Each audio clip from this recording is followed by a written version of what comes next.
Hari sudah beranjak senja ketika Anissa memarkir motor metiknya di teras rumah mungil mereka yang catnya mulai sedikit kusam. Tubuhnya terasa remuk redam, setiap sendinya seolah berteriak protes setelah 8 jam tanpa henti berdiri, melayani pelanggan yang tak ada habisnya di toko roti tempatnya bekerja. Pikirannya hanya dipenuhi satu keinginan sederhana, mandi air hangat, merebahkan punggungnya di kasur empuk, dan menikmati teh jahe manis buatan suaminya, Bima, yang biasanya sudah menunggunya. Namun, angan-angan tentang kedamaian kecil itu buyar seketika saat daun pintu berderi terbuka. Bima memang menyambutnya dengan senyum lebar yang dulu selalu berhasil meluluhkan hatinya, tetapi ada sesuatu yang salah. Sesuatu yang asing, yang menyelinap tanpa izin dan mengusik indera penciumannya yang tajam. "Assalamualaikum, sayang." "Capek sekali, ya?" sapa Bima, suaranya terdengar lembut saat ia mengambil tas jinjing Anissa yang berat berisi bekal makan siang yang tak sempat disentuh. "Waalaikumsalam. Banget, Mas. Hari ini benar-benar ramai, ada pesanan besar mendadak," jawab Anissa sambil melepaskan sepatu datarnya yang terasa menyiksa. Ia memijat telapak kakinya sejenak, merasakan kelegaan yang menjalari tungkainya. Saat Bima mendekat untuk memberikan ciuman selamat datang di keningnya, sebuah ritual kecil yang mereka pertahankan, aroma itu menghantamnya dengan kekuatan penuh. Wangi parfum wanita. Ini bukan aroma melati murahan yang biasa dipakai ibu-ibu di pasar, bukan pula wangi bedak bayi yang menenangkan. Ini adalah wangi yang kompleks, lembut, mahal, dan berkelas. Campuran aroma melati putih yang dominan, disusul jejak cendana yang hangat, dan ditutup dengan sentuhan vanila yang manis menggoda. Wangi itu begitu feminin, begitu intim. Dan yang paling penting, itu bukan parfum Anissa. Anissa lebih menyukai aroma citrus yang segar dan ringan, wangi yang memberinya energi, bukan wangi yang membuai seperti ini. Jantungnya yang tadinya berdetak normal, kini mulai berpacu sedikit lebih kencang. "Ini aneh. Sangat aneh. Mas wangi banget hari ini. Tumben. Pakai parfum siapa?" tanyanya. Ia berusaha keras menjaga nada suaranya agar terdengar seperti pujian biasa, sebuah pertanyaan basa-basi, padahal di dalam rongga dadanya, badai kecil mulai berkecamuk. Bima tampak sedikit gelagapan. Matanya bergerak liar sejenak, menghindari tatapan Anissa. "Oh, ini, tadi waktu ngopi di warung depan gang, ada sales parfum keliling. Cuma coba-coba semprot aja, kok, buat tes, katanya gratis," jawabnya. Kalimatnya keluar sedikit terbata-bata, tidak selancar biasanya. Ia menggaruk tengkuknya yang tidak gatal, sebuah kebiasaan yang Anissa tahu selalu muncul setiap kali Bima berbohong. Anissa tahu itu adalah sebuah kebohongan murahan. Bima, suaminya, adalah tipe pria yang sangat cuek dengan penampilan. Jangankan mencoba-coba parfum dari sales keliling, memakai deodoran saja harus selalu ia ingatkan setiap pagi. Bima lebih suka aroma alaminya, katanya. Apalagi, suaminya itu sudah hampir 6 bulan ini menganggur setelah terkena gelombang PHK dari pabrik tekstil tempatnya bekerja. Sehari-harinya, rutinitas Bima hanyalah di rumah, menonton televisi, bermain game di ponsel, dan sesekali nongkrong di warung kopi depan gang, menghabiskan uang belanja yang Anissa berikan dengan susah payah. Laki-laki pemalas, pikir Anissa getir, namun rasa cinta yang buta membuatnya selalu memaafkan.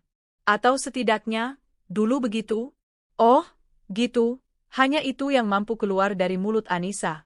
Ia tak ingin memulai pertengkaran. Ia terlalu lelah untuk berdebat, terlalu lelah untuk menuntut kejujuran dari pria yang kini berdiri canggung di hadapannya. Malam itu, tidur menjadi barang mewah bagi Anissa. Ia berbaring miring, memandangi punggung Bima yang tidur pulas di sebelahnya, napasnya teratur seolah tanpa beban. Aroma parfum sialan itu masih samar-samar tercium dari baju koko yang Bima kenakan untuk salat Isya tadi. Aroma itu menempel di kain, di bantal, dan mungkin di udara kamar mereka. Dengan gerakan sepelan mungkin agar tidak membangunkannya, Anissa bangkit dari tempat tidur. Ia berjalan menuju gantungan baju di sudut kamar, mengambil baju koko itu, dan membawanya ke dekat jendela. Di bawah cahaya rembulan yang menerobos masuk, ia menghirup aroma di bagian kerah dan dada baju itu dalam-dalam. Benar. Wanginya begitu khas dan menempel kuat. Ini bukan wangi yang hanya menempel karena coba-coba semprot. Ini adalah wangi yang tertinggal karena sebuah dekapan hangat, sebuah pelukan. Wangi yang berpindah dari kulit ke kulit, dari kain ke kain. Kecurigaan itu seperti benih tanaman beracun yang ditanam di lahan subur hatinya. Siapa wanita ini? Wanita mana yang rela memeluk suaminya yang pengangguran? Mengapa Bima harus berbohong? Pikiran-pikiran liar mulai menari-nari di kepalanya, membentuk skenario-skenario yang menyakitkan. Apakah Bima, pria yang ia nikahi karena cintanya yang besar, tega bermain api di belakangnya, di saat ia sedang banting tulang seorang diri untuk menopang atap rumah mereka? Rasa lelah di tubuhnya kini menguap, digantikan oleh bara amarah yang mulai merayap naik dari perutnya. Ia berjanji pada dirinya sendiri, dalam keheningan malam yang mencekam itu, ia akan mencari tahu kebenarannya. Malam itu, untuk pertama kalinya dalam 5 tahun pernikahan mereka, Anissa merasa tidur di samping orang asing yang berbahaya. Beberapa hari telah berlalu sejak malam di mana Anissa menemukan aroma pengkhianatan di baju suaminya. Siang hari, ia menyibukkan diri dengan pekerjaan, menenggelamkan gundah gulananya dalam adonan roti dan tumpukan pesanan. Ia mencoba mengabaikan kecurigaan itu, meyakinkan dirinya sendiri bahwa itu hanyalah paranoia seorang istri yang kelelahan dan tertekan oleh beban finansial. Bima pun bersikap seperti biasa, bahkan cenderung lebih manis dan penuh perhatian. Ia akan memijat kaki Anissa saat pulang kerja, membuatkannya teh hangat, dan melontarkan pujian-pujian kecil. Seolah-olah, ia sedang berusaha menutupi sesuatu dengan topeng kebaikan, seolah tak pernah ada kebohongan yang terucap di antara mereka. Namun, benih curiga yang sudah tertanam itu sulit untuk mati. Ia hanya bersembunyi di bawah permukaan kesibukan Anissa, menunggu disirami oleh bukti baru, menunggu waktu yang tepat untuk tumbuh menjadi pohon kebenaran yang mengerikan.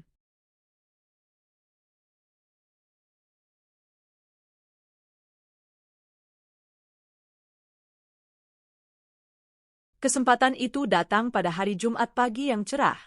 Anissa mendapat jatah libur dan ia memanfaatkannya untuk berbelanja kebutuhan dapur mingguan di warung Haji Rohim, sebuah warung kelontong yang paling lengkap di ujung gang. Saat ia sedang khusyuk memilih sayur bayam yang segar dan menimbang cabai rawit, pintu warung yang terbuat dari kayu itu berderi terbuka. Masuklah Zahra, putri tunggal Pak Ustadz Bahrudin yang rumahnya megah dan persis berada di seberang rumah mungil Anissa. Zahra adalah definisi kembang desa yang sesungguhnya. Wajahnya cantik rupawan dengan sepasang mata besar yang teduh, kulitnya putih bersih terawat, dan tubuhnya semampai terbalut busana syar'i. Ia selalu tampil santun dengan gamis panjang berwarna pastel dan hijab lebar yang menjulur menutupi dada. Tutur katanya lembut dan teratur, setiap kalimatnya terdengar seperti alunan zikir yang menenangkan. Di kampung itu, ia adalah panutan. Ia dikenal sebagai gadis yang alim, cerdas, dan rajin mengajar anak-anak mengaji di masjid setiap sore. Semua orang, terutama para ibu, memujinya setinggi langit, menjadikannya standar menantu idaman. Anissa sendiri pun menaruh hormat padanya. "Assalamualaikum, Mbak Anissa. Sedang belanja juga, ya?" sapa Zahra dengan senyum manis yang bisa meluluhkan hati siapa saja. Senyum itu begitu tulus, begitu polos. "Waalaikumsalam, Sarah." "Iya, nih. Mumpung libur, belanja buat stok seminggu," balas Anissa, memaksakan seulas senyum yang terasa kaku di bibirnya. Zahra melangkah mendekat untuk memilih beberapa bumbu dapur.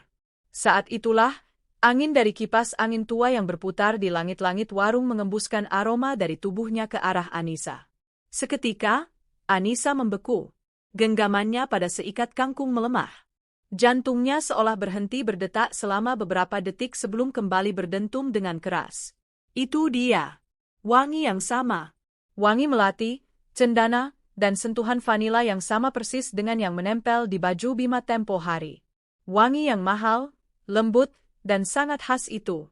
Dunia Anissa seakan runtuh dalam sekejap. Kepalanya terasa pusing dan berputar. Dia? Perempuan alim, anak seorang ustadz terpandang, sosok yang selama ini ia hormati dan kagumi kesalihannya? Rasanya tidak mungkin. Ini pasti sebuah kebetulan yang kejam. Anissa mencoba menepis pikiran liar itu. Mungkin hanya kebetulan saja mereka memakai merek parfum yang sama. Ya, pasti begitu. Namun, hatinya menolak untuk ditenangkan. Parfum semahal ini, Dengan aroma seunik ini, kecil kemungkinannya dimiliki oleh banyak orang di kampung mereka. Mbak Anissa baik-baik saja? Kok wajahnya pucat sekali? Tanya Zahra, alisnya yang tebal bertaut. Ia menatap Anissa dengan tatapan polos yang dipenuhi kekhawatiran tulus. Tatapan yang kini terasa seperti sebuah ejekan bagi Anissa. Anissa tergagap, berusaha menguasai dirinya. Iya, Zahra. Enggak apa-apa, kok. Cuma sedikit pusing. Semalam kurang tidur, banyak kerjaan, kilahnya, sebuah kebohongan untuk menutupi gemuruh di dalam dadanya. Ia segera menyelesaikan belanjanya dengan tergesa-gesa, membayar di kasir tanpa menawar seperti biasanya, dan bergegas pulang. Ia meninggalkan Zahra yang masih menatap kepergiannya dengan raut wajah bingung. Sepanjang jalan pulang yang singkat itu, otaknya bekerja keras seperti mesin yang dipaksa berputar kencang, menyusun kepingan-kepingan puzzle yang selama ini berserakan. Ia teringat beberapa kali Bima secara sambil lalu memuji kecantikan dan kesalihan Zahra. Zahra itu sudah cantik, pintar ngaji pula. Beruntung sekali nanti suaminya, begitu kata Bima suatu ketika. Anissa juga teringat, Bima jadi lebih sering duduk-duduk santai di teras pada sore hari, persis pada jam-jam di mana Zahra biasanya pulang dari masjid. Dan yang paling signifikan, Anissa teringat bahwa Bima pernah bercerita kalau Pak Ustadz sering meminta tolong padanya untuk mengerjakan hal-hal kecil di rumahnya yang besar itu, seperti memperbaiki genteng yang bocor atau keran air yang rusak. Bima melakukannya dengan sukarela, katanya, demi mencari pahala. Pahala atau dosa? Semua potongan informasi itu kini tampak saling berhubungan, membentuk sebuah gambaran yang mengerikan.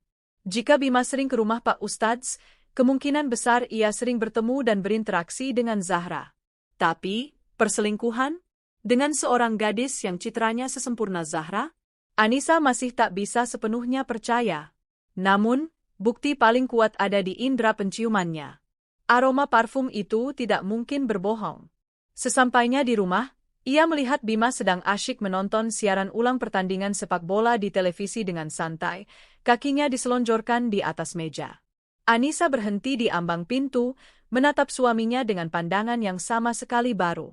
Di balik wajah malas dan senyum manis yang selalu ia tunjukkan padanya, ternyata tersimpan sebuah pengkhianatan yang begitu busuk dan menjijikkan. Rasa cintanya yang masih tersisa kini menguap tak berbekas, digantikan oleh bara kebencian yang mulai membakar relung hatinya. Tidak, ia tidak akan tinggal diam dan membiarkan dirinya diinjak-injak. Ia akan membongkar semua ini, apapun risikonya. Permainan kucing-kucingan ini harus segera diakhiri. Kebenaran yang separuh terungkap itu terasa jauh lebih menyiksa daripada ketidaktahuan. Setiap kali Anissa melihat wajah Zahra yang melintas di depan rumahnya dengan langkah anggun, atau mendengar suara Bima yang memanggilnya, sayang, hatinya terasa seperti diremas. Di satu sisi, ia hancur lebur membayangkan suaminya yang ia topang hidupnya berselingkuh dengan gadis yang tampak tanpa celah seperti Zahra. Sebuah pukulan telak bagi harga dirinya sebagai seorang istri dan sebagai seorang wanita. Di sisi lain, ada bagian kecil dari dirinya yang masih berpegang pada seutas harapan tipis bahwa ia salah. Ia butuh bukti yang konkret, yang tak terbantahkan, yang bisa ia lemparkan ke wajah mereka berdua. Ia tidak bisa mengkonfrontasi Bima hanya berdasarkan aroma parfum dan potongan-potongan kecurigaan. Bima pasti akan mengelak dengan 1001 alasan, dan mungkin akan memutarbalikkan fakta, menuduhnya gila cemburu dan terlalu banyak pikiran. Maka, dimulailah sebuah misi rahasia. Anissa berubah menjadi seorang detektif di dalam rumah tangganya sendiri, mengamati setiap detail dengan ketajaman yang lahir dari rasa sakit. Langkah pertamanya, yang paling klasik namun paling penting, adalah ponsel Bima. Selama 5 tahun pernikahan mereka, Anissa tidak pernah sekalipun memiliki keinginan untuk menyentuh apalagi memeriksa ponsel suaminya. Ia memegang teguh prinsip privasi dan kepercayaan. Baginya, kepercayaan adalah fondasi utama sebuah pernikahan. Tapi kini, fondasi itu telah retak, dan ia terpaksa harus turun ke ruang bawah tanah yang gelap untuk melihat separah apa kerusakannya. Malam itu, ia menunggu dengan kesabaran seekor predator. Ia berpura-pura sudah tidur lebih dulu, mengatur napasnya agar terdengar dalam dan teratur. Ketika ia yakin Bima sudah benar-benar terlelap, ditandai dengan dengkuran halusnya, Anissa bergerak. Dengan gerakan yang nyaris tanpa suara dan tangan yang gemetar hebat, ia mengulurkan tangannya ke atas nakas dan mengambil ponsel Bima. Jantungnya berdebar begitu kencang hingga ia takut Bima bisa mendengarnya. Ia membuka kunci layarnya, sebuah ironi yang menyakitkan.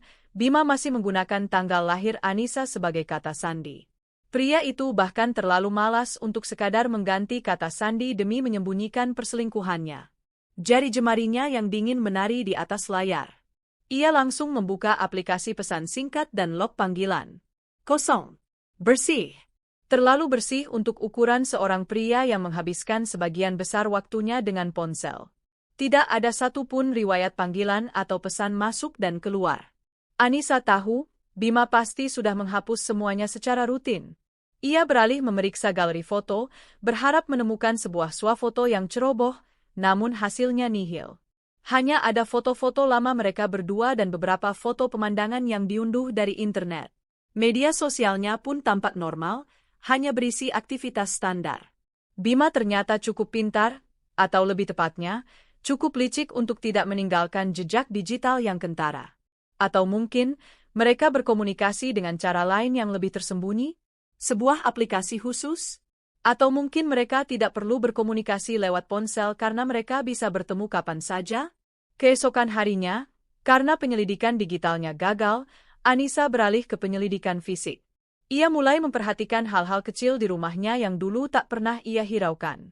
Sebuah gelas bekas teh dengan noda lipstik tipis berwarna pink di bibir gelas, tergeletak di wastafel saat ia pulang kerja. Anissa tidak pernah memakai lipstik pink. Posisi bantal di sofa ruang tamu yang berubah dari posisi terakhir ia meninggalkannya di pagi hari. Hal-hal sepele yang dulu mungkin akan ia anggap sebagai kelupaannya sendiri, kini menjadi petunjuk-petunjuk penting yang saling bersahutan. Ia semakin yakin, ada orang lain selain Bima yang masuk dan menggunakan fasilitas di rumah ini saat ia tidak ada. Rumahnya, tempatnya berlindung, telah dinodai. Puncaknya adalah pada suatu siang ketika ia pulang lebih awal karena merasa tidak enak badan. Ia masuk ke kamar untuk beristirahat. Saat ia hendak merebahkan kepalanya, matanya menangkap sesuatu di atas bantal tidurnya. Sehelai rambut. Rambut panjang berwarna hitam legam, lurus, dan tampak berkilau sehat. Anissa mengambil rambut itu. Rambutnya sendiri berwarna kecoklatan, sedikit ikal di ujungnya, dan tidak sepanjang itu. Rambut ini, tanpa ragu, adalah milik wanita lain. Dan Anissa tahu persis siapa pemilik rambut hitam panjang yang indah di kampung ini. Persis seperti rambut Zahra yang sesekali terlihat menjuntai keluar saat hijabnya tersibak oleh embusan angin. Anissa memungut rambut itu dengan selembar tisu. Tangannya gemetar hebat. Ini dia. Bukti fisik yang tak terbantahkan. Mereka melakukannya di sini. Di rumahnya. Di kamarnya. Dan yang paling menyakitkan, di atas ranjangnya. Di tempat suci di mana ia dan suaminya berbagi mimpi, cerita, dan keintiman. Rasa jijik dan amarah yang meluap-luap membuat perutnya bergejolak hebat. Ia berlari ke kamar mandi dan muntah, mengeluarkan semua isi perutnya yang terasa asam. Air matanya mengalir deras tanpa bisa dibendung, bukan lagi air mata kesedihan, melainkan air mata kemarahan dan kehinaan yang membakar. Pengkhianatan ini terlalu dalam, terlalu biadab, dan terlalu menyakitkan. Mereka tidak hanya mengkhianati janji suci pernikahannya, tetapi juga telah menodai satu-satunya tempat di dunia di mana ia merasa aman. Anissa bangkit dan menatap pantulan wajahnya di cermin. Wajahnya sembab, matanya merah, dan rambutnya berantakan. Ia terlihat kacau. Tapi di balik kekacauan itu, ada sebuah kilat tekad yang dingin di matanya. Tidak ada lagi keraguan. Yang ada hanyalah sebuah kepastian yang pahit. Kini, pertanyaannya bukan lagi, apakah mereka berselingkuh, melainkan, bagaimana cara menangkap basah mereka. Ia tidak akan memberikan mereka kepuasan dengan hanya bertengkar atau bercerai diam-diam. Tidak. Mereka harus menanggung malu yang setimpal atas perbuatan mereka. Mereka harus dihukum di depan mata semua orang. Dan Anissa, sang istri yang teraniaya dan terkhianati, akan menjadi hakim sekaligus algojonya. Sebuah rencana pembalasan yang kejam mulai tersusun rapi di dalam otaknya yang kini dingin dan terfokus. Setelah menemukan bukti fisik yang tak terbantahkan berupa helai rambut di atas bantalnya, Api di dalam diri Anissa tak lagi bisa padam. Luka itu telah berubah menjadi bahan bakar untuk sebuah rencana pembalasan dendam. Ia tidak akan bertindak gegabah atau terbawa emosi sesaat. Ia butuh rencana yang matang, sebuah skenario yang akan menjebak kedua tikus itu dalam perangkap yang ia pasang sendiri. Ia ingin seluruh dunia, terutama warga kampung yang selama ini buta dan memuja-muja Zahra, melihat dengan mata kepala mereka sendiri betapa busuk kelakuan gadis yang mereka anggap suci itu. Dan juga, betapa tidak bergunanya pria yang selama ini hidup dari keringatnya. Rencananya sebenarnya sederhana, namun ia yakin akan sangat efektif. Kunci dari perselingkuhan mereka adalah waktu dan tempat. Tempatnya adalah rumahnya, dan waktunya adalah saat ia pergi bekerja. Jadi, ia harus menciptakan sebuah kesempatan emas bagi mereka, sebuah jendela waktu yang lebih panjang dan lebih aman dari biasanya, sebuah undangan tak langsung yang tak mungkin mereka tolak.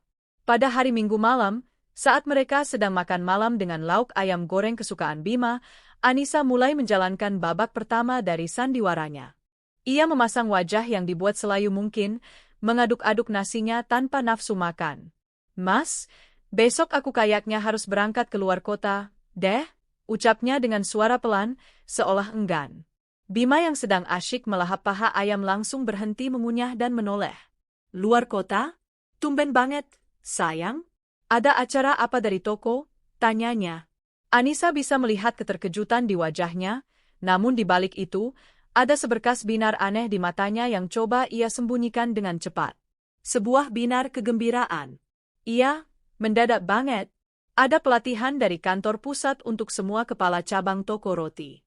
Katanya penting buat strategi penjualan akhir tahun," jelas Anissa, mengarang cerita dengan begitu lancar seolah ia sudah menghafalnya di luar kepala. "Tempatnya di Cirebon. Aku harus berangkat besok pagi-pagi sekali naik kereta pertama, pulangnya mungkin baru lusa sore atau malam.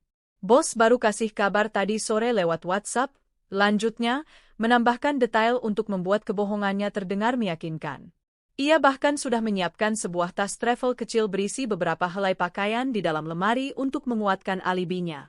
"Oh, ya sudah kalau memang itu tugas dari kantor, mau bagaimana lagi?" kata Bima, berusaha menunjukkan ekspresi prihatin. "Kamu hati-hati, ya, nanti di jalan. Jaga kesehatan, jangan sampai telat makan. Nanti aku di rumah sendirian, dong? Bakal kangen, nih," ucapnya sambil tersenyum manis. Anissa bisa menangkap dengan jelas nada gembira yang terselubung dalam keprihatinan palsunya. Rasanya ia ingin muntah mendengar kata-kata manis yang penuh kepalsuan itu. "Nggak apa-apa, kan, Mas? Cuma 2 hari, kok. Mas kan bisa jaga rumah. Titip siram bunga, ya. Uang belanja buat 2 hari sudah aku siapkan di laci dapur," kata Anissa, memainkan perannya sebagai istri yang perhatian dengan sempurna.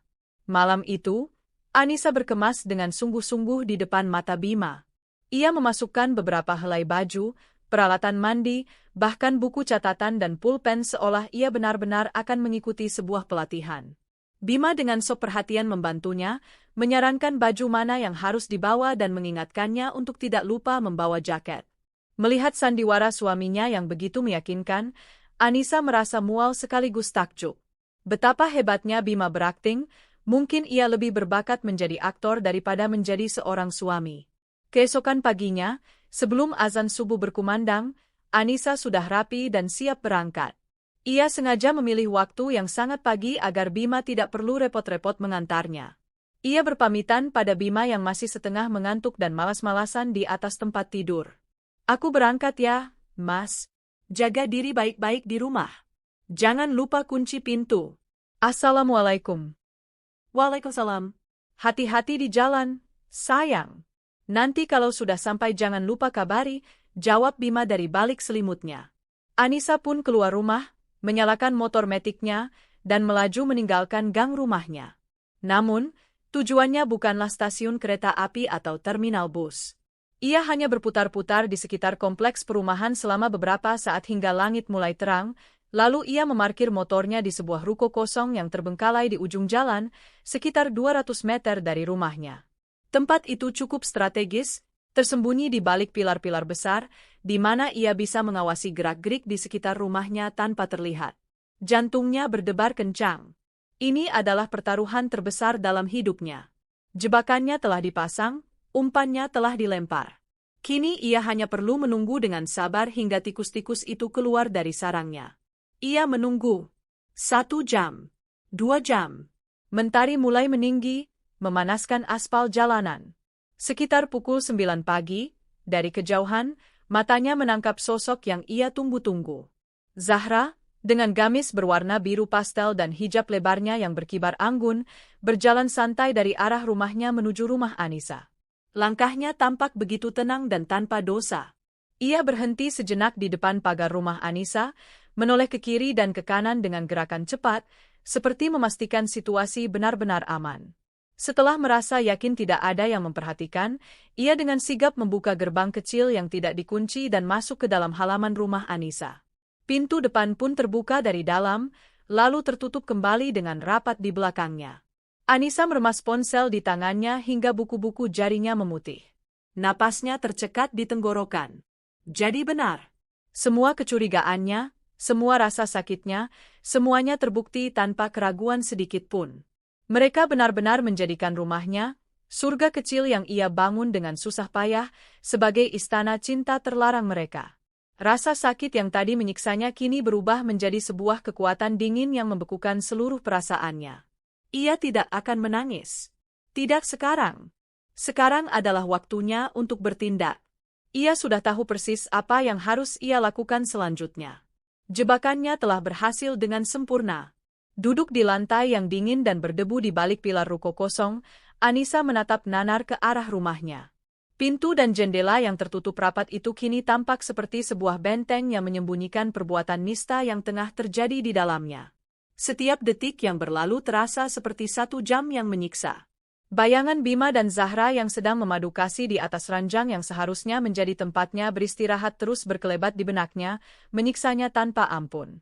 Amarahnya mendidih hingga ke ubun-ubun, ia ingin berlari ke sana, mendobrak pintu dan menyeret mereka keluar. Namun, ia paksa otaknya untuk tetap dingin dan jernih. Ia tidak boleh bertindak sendirian. Jika ia mengkonfrontasi mereka seorang diri, mereka bisa dengan mudah mengelak atau bahkan memutarbalikkan fakta. Ia butuh saksi. Saksi yang banyak dan kredibel. Dengan tangan yang sedikit gemetar karena adrenalin, ia mengeluarkan ponselnya dan mencari kontak Pak RT, seorang bapak parubaya bernama Pak Asmuni yang dikenal bijaksana dan sangat dihormati oleh warga kampung.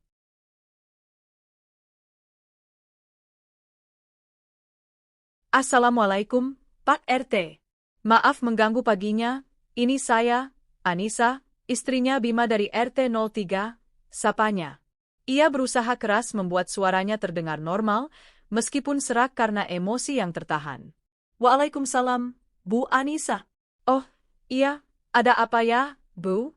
Tumben sekali telepon pagi-pagi begini, jawab Pak RT dengan suara ramahnya yang khas. Anissa menarik napas dalam-dalam, mengumpulkan sisa-sisa kekuatannya. Pak, saya mohon sekali bantuan Bapak. Saya punya dugaan kuat ada hal yang sangat tidak baik sedang terjadi di dalam rumah saya saat ini. Saya mohon Bapak dan beberapa warga lain yang bisa dipercaya untuk datang ke rumah saya sekarang juga. Tolong jangan langsung ke rumah saya, tapi temui saya dulu. Saya ada di ruko kosong ujung gang, saya akan jelaskan semuanya. Terdengar helaan napas berat dari seberang telepon. Pak RT pasti bisa merasakan urgensi dan kepanikan dalam suara Anissa. Hal tidak baik seperti apa maksudnya, Bu Anissa? Jangan membuat saya khawatir. Saya mohon Bapak datang saja dulu. Ini sangat penting dan menyangkut nama baik keluarga saya dan juga nama baik keluarga lain yang sangat terpandang di kampung ini, desak Anissa, suaranya kini bergetar tak terkendali. Ia sengaja menggunakan kalimat terakhir itu sebagai pancingan. Pak RT tampaknya menangkap keseriusan dalam nada bicara Anissa. Baiklah, Bu Anissa. Jangan panik. Ibu tetap di sana, jangan kemana-mana. Saya akan segera panggil Pak Hansip dan beberapa warga. Tunggu kami di sana. Telepon ditutup. Anissa merasa sedikit lega. Setidaknya, ia tidak akan berjuang sendirian. Sekitar 15 menit kemudian, sebuah waktu yang terasa seperti selamanya, Pak RT datang.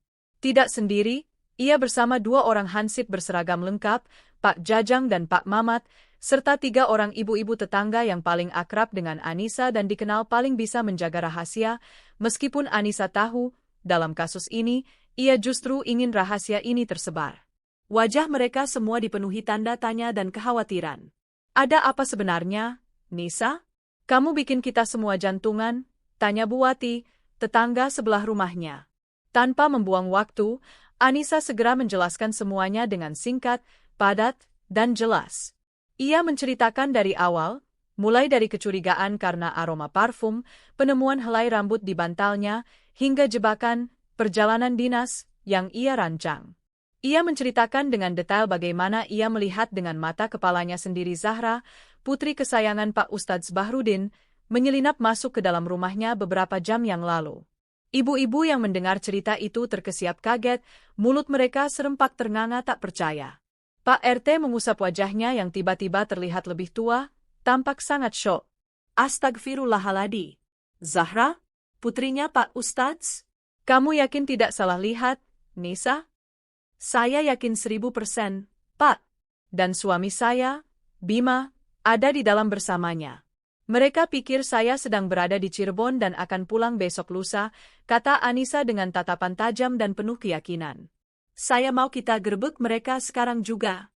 Saya mau semua orang di kampung ini lihat kelakuan asli dari gadis alim panutan mereka. Amarah Anissa menular. Wajah para hansip mengeras, dan ibu-ibu mulai berbisik dengan nada geram. Tanpa banyak bicara lagi, rombongan kecil yang dipenuhi amarah itu berjalan cepat dalam satu barisan menuju rumah Anissa. Jantung Anissa berdebar seperti genderang perang yang ditabuh bertalu-talu. Inilah saatnya. Saat pembalasan yang telah ia nantikan. Mereka tiba di depan pintu rumah yang tampak tenang dari luar. Suasana hening mencekam. Pak RT maju ke depan dan mengetuk pintu dengan keras. Bima, buka pintunya. Assalamualaikum. Hening. Tidak ada jawaban dari dalam.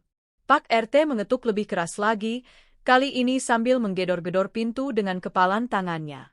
Bim, buka pintunya. Ini saya, Pak RT. Ada hal penting. Tiba-tiba, terdengar suara gaduh dari dalam rumah. Suara langkah kaki yang panik, dan sesuatu yang terjatuh dengan bunyi, brak. Mereka pasti panik. Beberapa saat kemudian, pintu terbuka sedikit, hanya selebar kepala. Muncullah kepala Bima dengan rambut acak-acakan dan wajah pucat pasi seperti mayat. Ada apa, ya, Pak RT? Kok ramai-ramai begini? Tanyanya terbata-bata, matanya terbelalak kaget saat melihat Anissa berdiri tegak di belakang Pak RT dengan tatapan membunuh. Wajah Bima langsung berubah dari pucat menjadi seputih kertas. Bima, di mana kamu sembunyikan perempuan itu? Desis Anissa, tak memberinya kesempatan untuk mengarang kebohongan lagi. Ia mendorong tubuh Bima dan menerobos masuk, diikuti oleh rombongan lainnya. Ruang tamu tampak berantakan. Bima berusaha menghalangi, sayang, tunggu, ini salah paham. Tapi tenaga Anissa yang didorong oleh amarah dan rasa sakit hati selama berbulan-bulan jauh lebih kuat. Ia tak menghiraukan ruang tamu, tujuannya hanya satu. Anissa langsung berlari menuju kamar tidur mereka. Dan di sanalah ia menemukannya. Zahra sedang meringkuk di sudut kamar, di antara lemari dan dinding, berusaha menutupi tubuhnya yang hanya terbalut selimut tebal dengan wajah penuh air mata ketakutan dan malu. Pemandangan itu adalah konfirmasi final yang menghancurkan sisa-sisa hati Anissa yang paling rapuh, sekaligus menyulut api dendamnya hingga berkobar tak terkendali. Melihat Zahra yang gemetar ketakutan, meringkuk seperti binatang yang terpojok, hanya dengan balutan selimut tebal di sudut kamarnya sendiri, seketika darah Anissa mendidih dan naik hingga ke kepala. Semua rasa sakit yang terpendam, semua pengkhianatan yang ia rasakan, semua kebohongan yang ia telan bulat-bulat selama ini, semuanya meledak dalam satu letusan amukan dahsyat yang tak tertahankan. Jadi ini kelakuan kalian di belakangku, teriak Anissa, suaranya melengking tinggi dan menggema di seluruh ruangan yang terasa sesak. Ia memutar tubuhnya, menunjuk Bima dan Zahra bergantian dengan jari telunjuk yang gemetar karena amarah. Di rumahku, di kamarku, dan di atas tempat tidurku. Dasar kalian manusia tidak tahu diri. Bima, dengan wajah panik, segera menghampiri Anissa.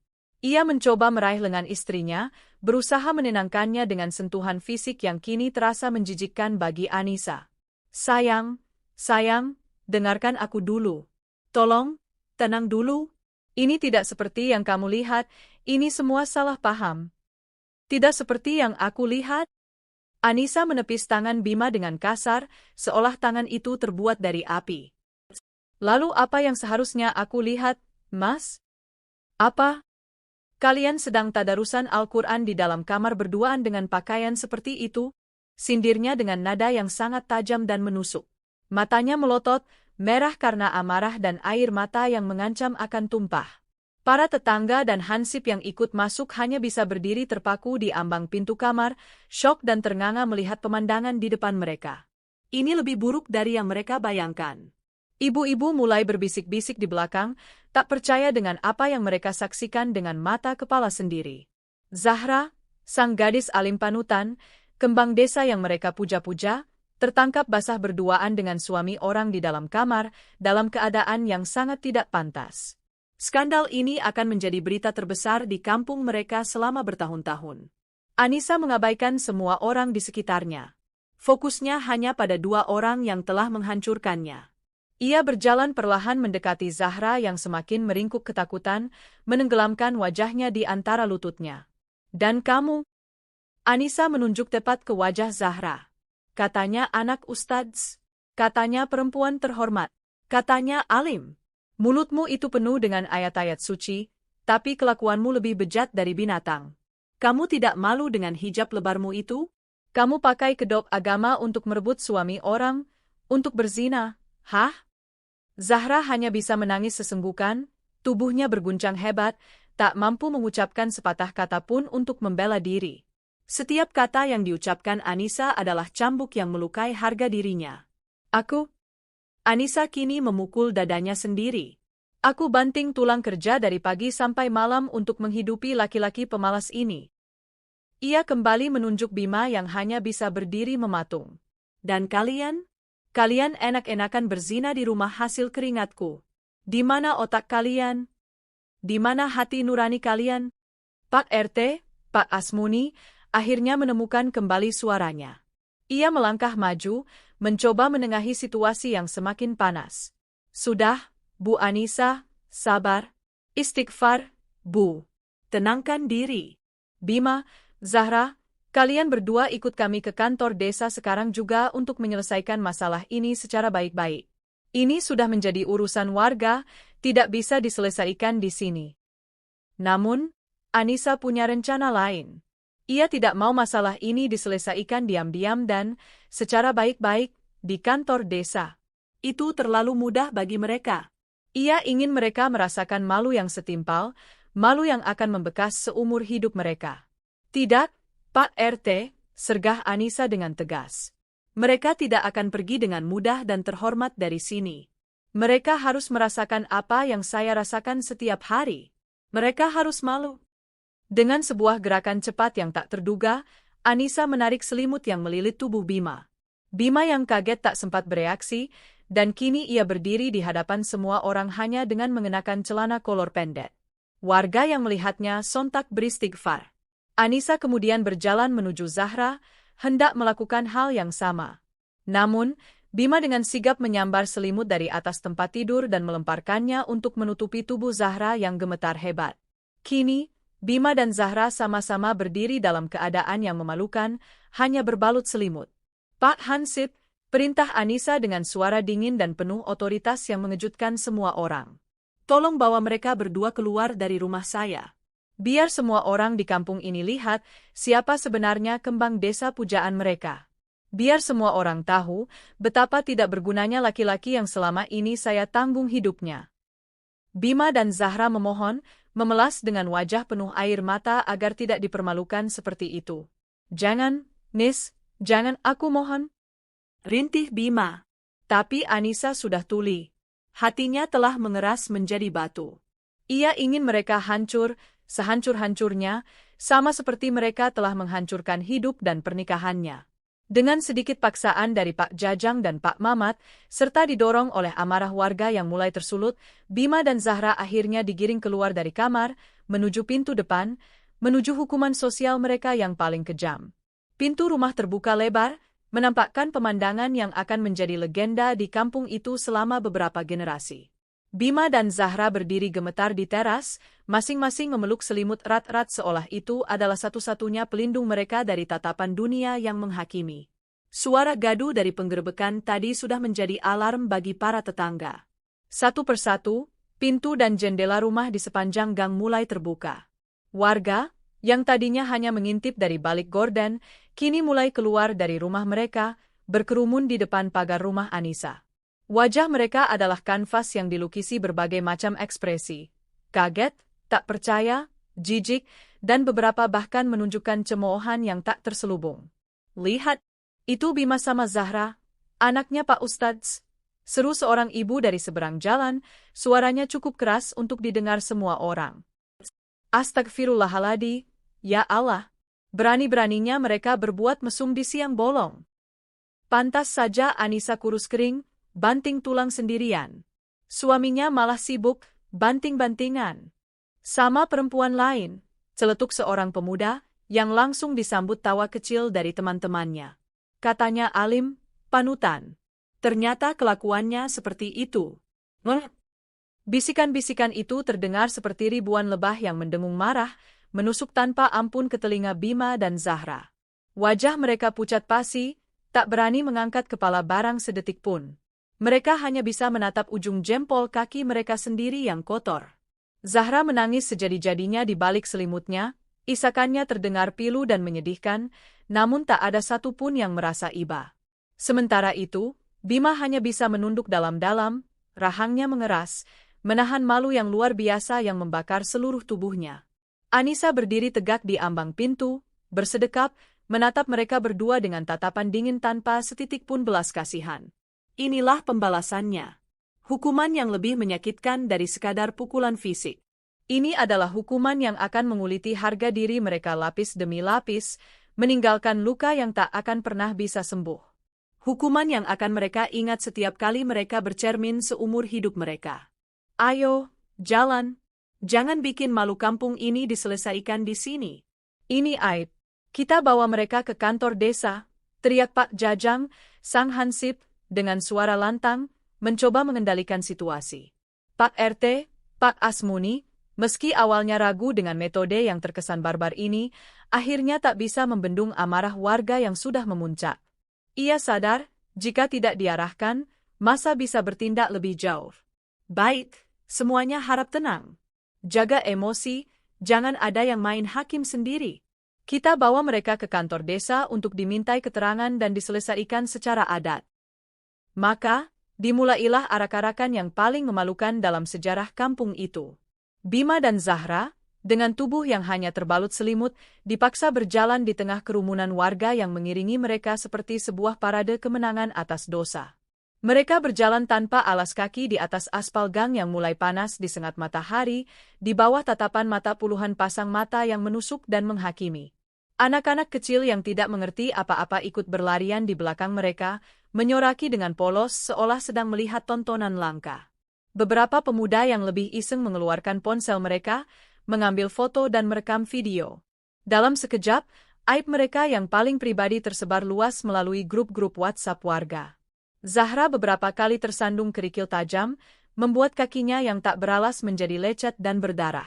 Tangisnya tak berhenti, memohon ampun kepada siapa saja yang mau mendengarkan. Bima mencoba berjalan di sampingnya, berusaha melindunginya dari cemoohan, tetapi ia sendiri tak berdaya. Ia hanya bisa terus berjalan, menelan setiap hinaan dan caci maki yang dilontarkan kepadanya. Di tengah kerumunan, ia melihat Anissa berjalan di barisan paling depan, di samping Pak RT. Wajah istrinya itu datar, keras seperti batu pualam. Tak ada lagi cinta di sana, tak ada lagi kelembutan. Yang tersisa hanyalah kebencian murni dan kepuasan yang dingin. Perjalanan dari rumah Anissa ke kantor desa yang biasanya hanya memakan waktu 5 menit dengan berjalan kaki, hari itu terasa seperti sebuah perjalanan panjang menuju neraka. Setiap langkah adalah siksaan. Setiap tatapan adalah cambukan. Mereka benar-benar dipermalukan di hadapan semua orang yang mereka kenal, dari teman masa kecil hingga orang tua yang mereka hormati. Ini adalah puncak dari kehancuran mereka. Anissa memastikan bahwa mereka membayar mahal untuk setiap tetes air mata dan rasa sakit yang telah mereka torehkan di hatinya. Arak-arakan itu adalah simbol kemenangan telak Anissa dan sekaligus menjadi lonceng kematian bagi harga diri Bima dan Zahra. Kantor desa yang biasanya lengang dan hanya diisi oleh beberapa perangkat desa yang mengantuk, hari itu riuh rendah seperti pasar malam. Bima dan Zahra didudukan di kursi plastik pesakitan di tengah ruangan, masih dengan selimut yang membungkus tubuh mereka yang gemetar. Mereka dikelilingi oleh aparat desa, para sesepuh kampung, dan warga yang paling vokal, yang semuanya menatap mereka dengan pandangan menghakimi. Anissa duduk di kursi yang diletakkan persis di seberang mereka, diam 1000 bahasa, matanya yang tajam tak pernah lepas dari dua orang yang telah menghancurkan dunianya itu. Setelah perdebatan singkat, Pak RT memutuskan bahwa masalah ini tidak bisa diselesaikan tanpa kehadiran orang tua dari pihak perempuan. Ini bukan lagi sekadar masalah rumah tangga Anissa dan Bima, tapi sudah menjadi skandal yang mencoreng nama baik kampung, terutama karena melibatkan putri dari seorang tokoh agama yang sangat dihormati. Seseorang dari staf desa segera diutus untuk memanggil Pak Ustadz Bahrudin ke rumahnya. Tak lama kemudian, Pak Ustadz Bahrudin datang dengan langkahnya yang tenang dan berwibawa, mengenakan baju koko bersih dan peci putih. Wajahnya tampak bingung, tak mengerti mengapa ia dipanggil mendadak ke balai desa di jam kerja seperti ini. Assalamualaikum. Ada apa ini, Pak RT? Kok ramai sekali seperti ada hajatan? Tanyanya sambil melangkah masuk, senyum ramahnya masih tersungging di bibir. Namun, senyum itu membeku seketika. Langkahnya terhenti mendadak. Matanya terpaku pada pemandangan di tengah ruangan. Sosok putrinya, Zahra, satu-satunya permata hatinya, sedang menunduk menangis sesenggukan dengan tubuh hanya terbalut selimut. Di sebelahnya, duduk Bima, suami tetangganya, dalam kondisi yang sama memalukannya. Dunia Pak Ustadz seakan runtuh berkeping-keping di depan matanya. Wajahnya yang selalu tenang dan teduh seketika berubah menjadi merah padam, menahan gelombang amarah, malu, dan kekecewaan yang luar biasa. Zahra, apa yang kamu lakukan di sini? Bentaknya, suaranya yang biasanya lembut saat berceramah kini menggelegar memenuhi ruangan, membuat semua orang terdiam. Zahra semakin terisak, bahunya berguncang hebat, tak berani sedikit pun menatap wajah murka ayahnya. Pak RT, dengan napas berat dan perasaan tidak enak, mendekati Pak Ustadz dan dengan hati-hati mencoba menjelaskan kronologi kejadiannya. Ia menceritakan dari awal, dari laporan Anissa, proses pengintaian, hingga penggerbekan yang baru saja terjadi. Setiap kata yang keluar dari mulut Pak RT bagaikan sebuah tamparan keras yang tak terlihat bagi Pak Ustadz Bahrudin. Ia, seorang pemuka agama yang dihormati, yang setiap hari Jumat naik mimbar untuk berceramah tentang moral, akhlak, dan dosa-dosa besar, kini harus menanggung aib karena putrinya sendiri tertangkap basah sedang melakukan salah satu dosa terbesar itu. Setelah Pak RT selesai berbicara, keheningan yang mencekam menyelimuti ruangan. Pak Ustadz berjalan perlahan mendekati Zahra. Warga yang tadinya masih berbisik-bisik seketika hening total, menyaksikan babak baru dari drama keluarga yang tragis itu. Angkat kepalamu, Zahra, perintah Pak Ustadz dengan suara bergetar menahan amarah. Dengan sangat gemetar, Zahra mengangkat wajahnya yang sudah basah dan bengkak karena air mata. Ia menatap ayahnya dengan pandangan memohon. Plak! Sebuah tamparan tangan yang keras dan cepat mendarat telak di pipi Zahra. Suaranya terdengar nyaring di tengah keheningan. Semua orang yang hadir terkesiap kaget. Bahkan Anissa pun sedikit terperanjat. Kamu sudah mencoreng arang di wajah ayah. Kamu sudah mempermalukan keluarga kita di depan seluruh kampung. Murka Pak Ustadz, napasnya memburu. Di mana semua ajaran agama yang ayah berikan padamu selama ini? Untuk inikah kamu memakai jilbab panjangmu itu? Untuk menutupi perbuatan bejat dan hina seperti ini? Ia kemudian beralih menatap Bima dengan pandangan penuh kebencian dan kejijikan. Dan kamu, laki-laki tak tahu malu. Laki-laki tak bertanggung jawab. Beraninya kamu merusak putriku dan menodai rumah tanggamu sendiri. Kamu pikir kamu siapa? Pak Ustadz Bahrudin kemudian berbalik, membelakangi putrinya, dan menghadap ke arah seluruh warga yang berkumpul. Dengan suara yang berat dan tegas, seolah sedang membacakan sebuah vonis, ia mengumumkan keputusannya. Dengarkan semua. Saya, Bahrudin, ayah dari perempuan ini, katanya sambil menunjuk Zahra dengan jari telunjuk yang gemetar tanpa menoleh. Mulai detik ini, saya nyatakan bahwa dia bukan lagi putri saya. Saya tidak sudi punya anak pezina seperti dia. Saya haramkan dia membawa nama keluarga saya. Pulang ke rumah, kemasi barang-barangmu, dan pergi dari hadapan saya. Jangan pernah lagi kau injakkan kakimu di rumah itu. Keputusan itu final, mutlak, dan tak terbantahkan. Zahra meraung histeris, ia merangkak dan memeluk kaki ayahnya, memohon ampun dan kesempatan. Tapi Pak Ustadz Bahrudin telah menutup rapat pintu hatinya. Ia mendorong tubuh Zahra menjauh dengan kasar. Rasa malu dan marah yang membakar telah mengalahkan rasa sayangnya sebagai seorang ayah. Zahra kini tak hanya kehilangan harga dirinya, tapi ia juga telah kehilangan keluarganya. Ia diusir, ditolak mentah-mentah oleh ayah yang selama ini ia puja dan banggakan. Setelah drama yang menguras emosi di kantor desa selesai, suasana menjadi sangat canggung dan hening. Zahra, yang sudah resmi dibuang oleh ayahnya, akhirnya dijemput oleh ibunya yang datang dengan derai air mata dan wajah penuh kepedihan. Tanpa sepatah kata, sang ibu membungkus tubuh putrinya dengan kain panjang dan membawanya pulang, mungkin untuk segera berkemas dan pergi entah kemana, mengasingkan diri dari aib yang tak tertanggungkan. Warga yang tadinya berkerumun pun perlahan membubarkan diri, kembali ke rumah masing-masing dengan membawa gosip terpanas yang akan mereka bicarakan selama berbulan-bulan. Ruangan itu kini hanya menyisakan Anissa dan Bima, yang masih duduk dalam keheningan yang menyakitkan, dipisahkan oleh jurang pengkhianatan yang terlalu lebar. Anissa bangkit dari kursinya. Otot-ototnya terasa kaku. "Ayo pulang," katanya singkat, nadanya dingin, datar, dan tanpa emosi sama sekali. Bima, yang masih syok dengan semua kejadian hari itu, hanya bisa mengangguk pasrah. Ia bangkit dan mengikuti Anissa dari belakang seperti seekor kerbau yang dicucuk hidungnya, tak berani berjalan di sampingnya. Selimut masih melilit tubuhnya, menjadi saksi bisu atas perbuatannya. Sepanjang perjalanan pulang yang singkat itu, tak ada sepatah kata pun yang terucap di antara mereka.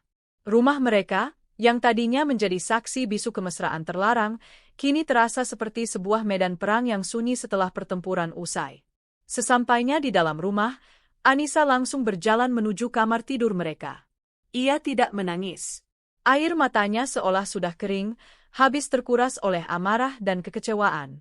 Ia membuka pintu lemari pakaian dengan kasar, mengambil sebuah koper besar yang biasa mereka gunakan untuk mudik, dan melemparkannya ke lantai di hadapan Bima. Bunyinya cukup keras. "Apa ini, sayang?" tanya Bima dengan suara parau dan lirih. Ia masih memanggil Anissa dengan panggilan, "sayang", sebuah panggilan yang kini terdengar seperti hinaan di telinga Anissa. Ia masih berharap ada sisa pengampunan di hati istrinya. "Kemasi barang-barangmu.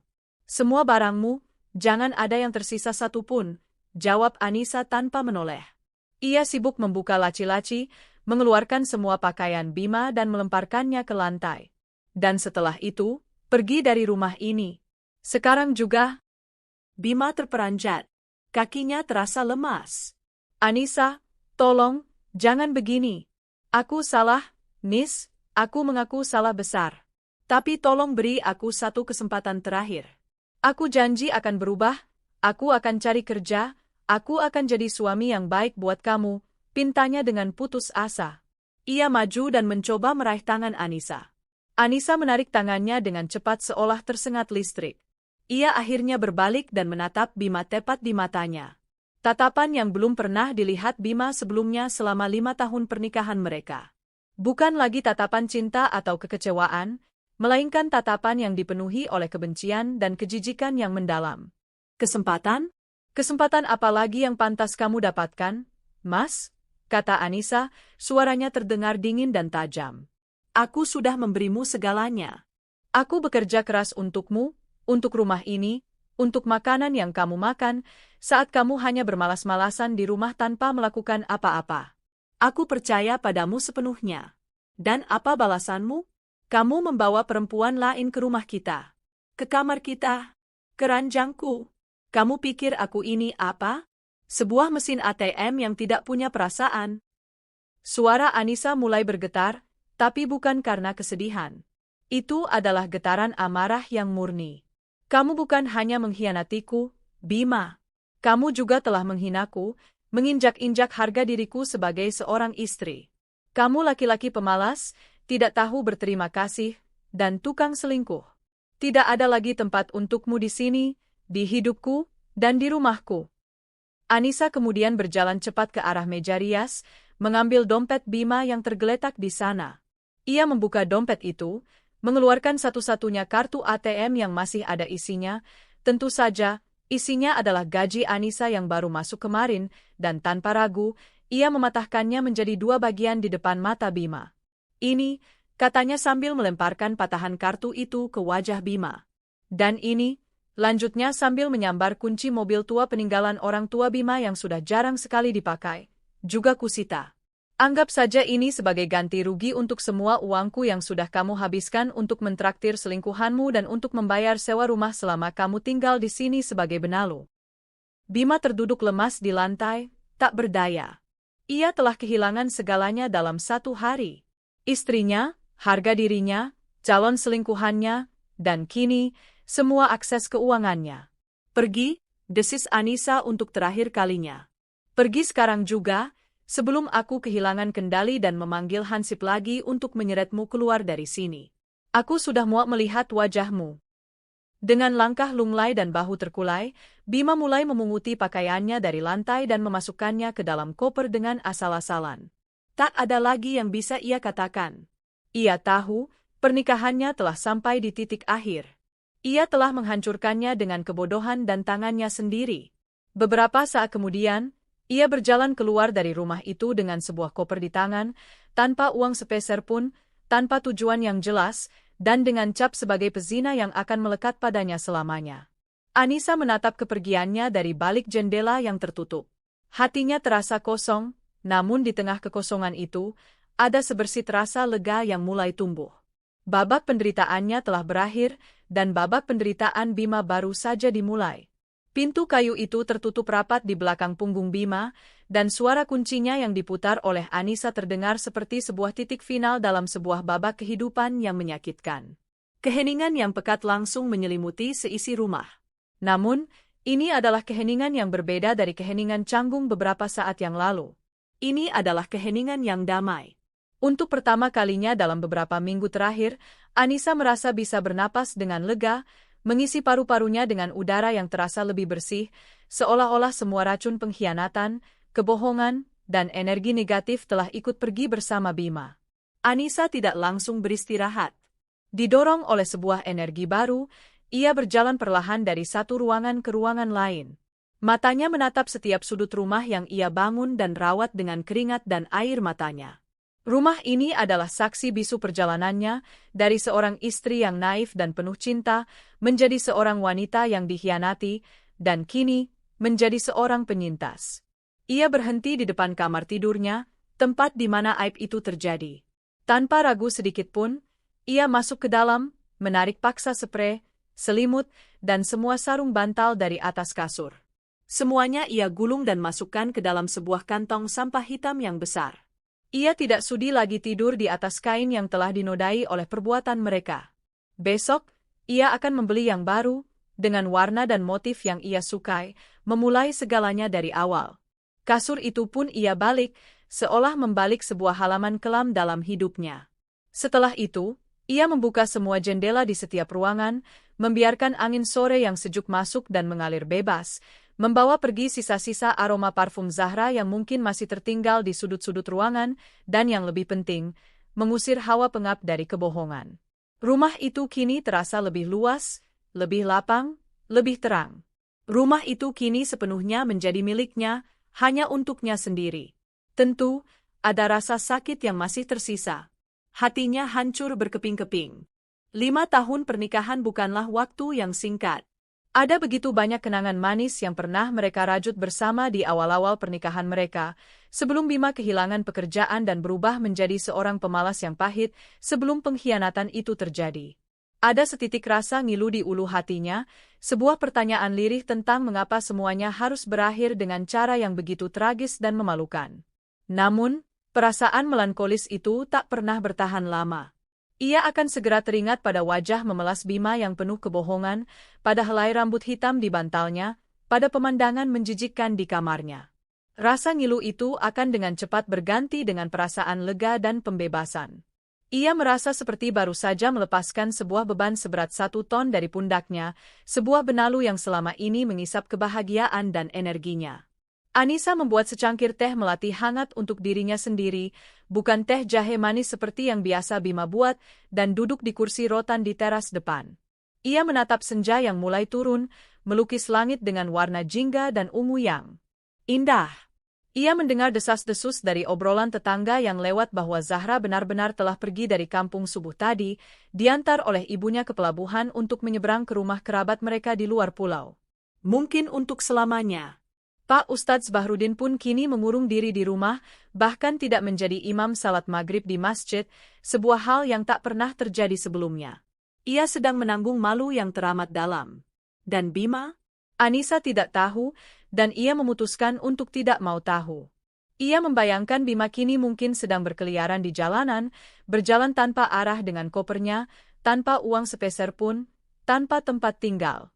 Mungkin ia akan mencoba menumpang pada teman-teman nongkrongnya, tapi untuk berapa lama? Teman mana yang mau menampung seorang pengangguran yang baru saja terlibat skandal memalukan? Anissa tersenyum tipis dan getir. Laki-laki pemalas yang gemar berselingkuh itu pantas mendapatkan akhir yang seperti itu. Ia pantas menderita. Ia pantas merasakan bagaimana rasanya menjadi gembel. Itu adalah harga yang sangat setimpal yang harus ia bayar. Malam itu, setelah membersihkan diri dengan lulur wangi yang ia beli untuk dirinya sendiri, Anissa tidur dengan sangat nyenyak untuk pertama kalinya setelah sekian lama. Sendirian di atas ranjang yang terasa luas, dengan sprei baru yang ia beli sore tadi, ia merasa damai dan aman. Esok adalah hari baru. Sebuah lembaran putih bersih dalam buku kehidupannya. Ia mungkin kini seorang janda, seorang wanita yang pernah tersakiti, tapi ia juga seorang pejuang yang telah memenangkan perangnya. Ia kuat, ia mandiri, dan ia akan membangun kembali hidupnya, keping demi keping, menjadi sebuah mozaik yang jauh lebih indah dan lebih bahagia tanpa ada lagi bayang-bayang pengkhianatan. 6 bulan telah berlalu sejak badai pengkhianatan itu menerjang dan meruntuhkan menara rumah tangganya. 6 bulan sejak Bima berjalan gontai keluar dari rumah dengan sebuah koper di tangan dan cap aib di punggungnya. Bagi sebagian orang, waktu setengah tahun mungkin hanya sekejap mata, tetapi bagi Anissa, itu adalah sebuah era baru yang penuh dengan perjuangan, keringat, air mata, dan penemuan diri. Luka di hatinya memang belum sepenuhnya kering, tetapi ia tak membiarkannya terus menganga. Luka itu telah ia jahit sendiri, menjelma menjadi bekas luka yang tegas, sebuah pengingat abadi akan kekuatan dan ketangguhan yang tak pernah ia sadari ia miliki selama ini. Anissa tidak lagi bekerja di toko roti milik orang lain. Beberapa bulan setelah kepergian Bima, setelah proses perceraian yang cepat dan tanpa perlawanan berarti, ia membuat keputusan paling berani dalam hidupnya. Dengan sisa tabungan yang tak seberapa, ditambah uang pesangon dari tempat kerja lamanya, dan sedikit pinjaman lunak dari program pemberdayaan perempuan di bank, ia menyewa sebuah ruko kecil yang letaknya strategis di pinggir jalan raya, tak jauh dari kampungnya. Ia menamainya dengan sederhana, Nisa Bakri Al-Kafi. Sebuah nama yang memuat seluruh mimpi, harapan, dan identitas barunya. Ia tidak lagi hanya seorang pekerja yang menunggu perintah, ia adalah seorang pemilik usaha. Seorang bos bagi dirinya sendiri dan 2 orang karyawan muda, Rina dan Dika, yang ia rekrut dari kampungnya. Setiap pagi, bahkan sebelum azan subuh yang pertama berkumandang, Anissa sudah berada di dalam dapurnya yang mungil namun tertata rapi dan efisien. Aroma mentega yang dilelehkan, gula yang menjadi karamel, dan terigu yang dipanggang kini menjadi parfum barunya, aroma yang memberinya semangat hidup. Tangannya yang dulu sering gemetar karena menahan amarah, kini bergerak dengan lincah, mantap, dan penuh percaya diri. Mengaduk adonan dengan kecepatan konstan, membentuk roti-roti manis yang montok, dan menghias kue tart dengan ketelitian seorang seniman. Ia menuangkan seluruh jiwa, raga, dan ceritanya ke dalam setiap produk yang ia hasilkan. Brownies coklatnya yang legit dengan permukaan renyah, roti sisirnya yang lembut dan berserat seperti kapas, serta kue secake lumer buatannya dengan cepat menjadi buah bibir di kota kecil itu. Dari mulut ke mulut, Dari satu unggahan media sosial ke unggahan lainnya, reputasi Nisa Bakri Okafi mulai terbangun kokoh. Para pelanggan datang dan pergi silih berganti, membawa cerita, tawa, dan energi positif yang perlahan mengisi kekosongan di hatinya. Ada ibu-ibu yang mampir sepulang dari pasar, para pekerja kantoran yang butuh asupan kafein dan kue untuk memulai hari, hingga anak-anak sekolah yang menyisihkan uang jajan mereka hanya untuk bisa membeli sepotong kue red velvet. Anissa melayani mereka semua dengan senyum tulus, senyum seorang wanita yang telah menemukan kembali cahayanya dari reruntuhan. Warga kampung yang dulu hanya mengenalnya sebagai istrinya Bima yang malang dan sabar, kini memanggilnya dengan sebutan baru yang penuh kekaguman, Mbak Anissa, si juragan kue yang hebat. Mereka menghormatinya, bukan lagi karena kasihan, tetapi karena mereka mengagumi ketangguhan dan semangat juangnya. Tentu, malam hari terkadang masih terasa sepi. Saat ia merebahkan tubuhnya yang lelah di atas ranjang yang kini terasa terlalu besar untuknya sendiri, bayangan masa lalu sesekali datang menyapa tanpa diundang. Bayangan Bima di awal-awal pernikahan mereka yang begitu manis dan penuh janji. Ada setitik rasa ngilu yang muncul, sebuah pertanyaan lirih tentang mengapa semuanya harus berakhir dengan cara yang begitu buruk. Namun, perasaan itu tak pernah diizinkannya untuk bertahan lama. Ia akan segera teringat pada kebohongan demi kebohongan, pada kemalasan Bima, dan pada puncak pengkhianatannya. Rasa ngilu itu akan dengan cepat berganti dengan perasaan lega yang luar biasa. Ia bebas. Ia tidak perlu lagi menanggung beban seorang pria yang menolak untuk tumbuh dewasa. Ia telah berhasil memotong benalu dari pohon kehidupannya, dan kini, pohon itu bisa tumbuh subur dan berbuah lebat. Tentang Bima dan Zahra, Anissa tak pernah lagi mendengar kabar mereka secara langsung, dan ia sangat bersyukur untuk itu. Hidupnya sudah terlalu damai dan berharga untuk dikotori lagi oleh drama mereka. Ia hanya ingin fokus pada usahanya, pada kebahagiaannya sendiri, dan mungkin, suatu hari nanti, pada cinta yang baru. Mbak Anissa, panggil Rina, salah satu karyawannya yang sedang mengelap etalase kaca, membuyarkan lamunannya suatu siang yang terik. Tadi Bu Ida, yang punya warung nasi di seberang jalan, cerita ke saya. Katanya beberapa hari ini dia sering lihat gelandangan tidur di dekat jembatan, kok kayaknya dia kenal gitu. Katanya mirip banget sama.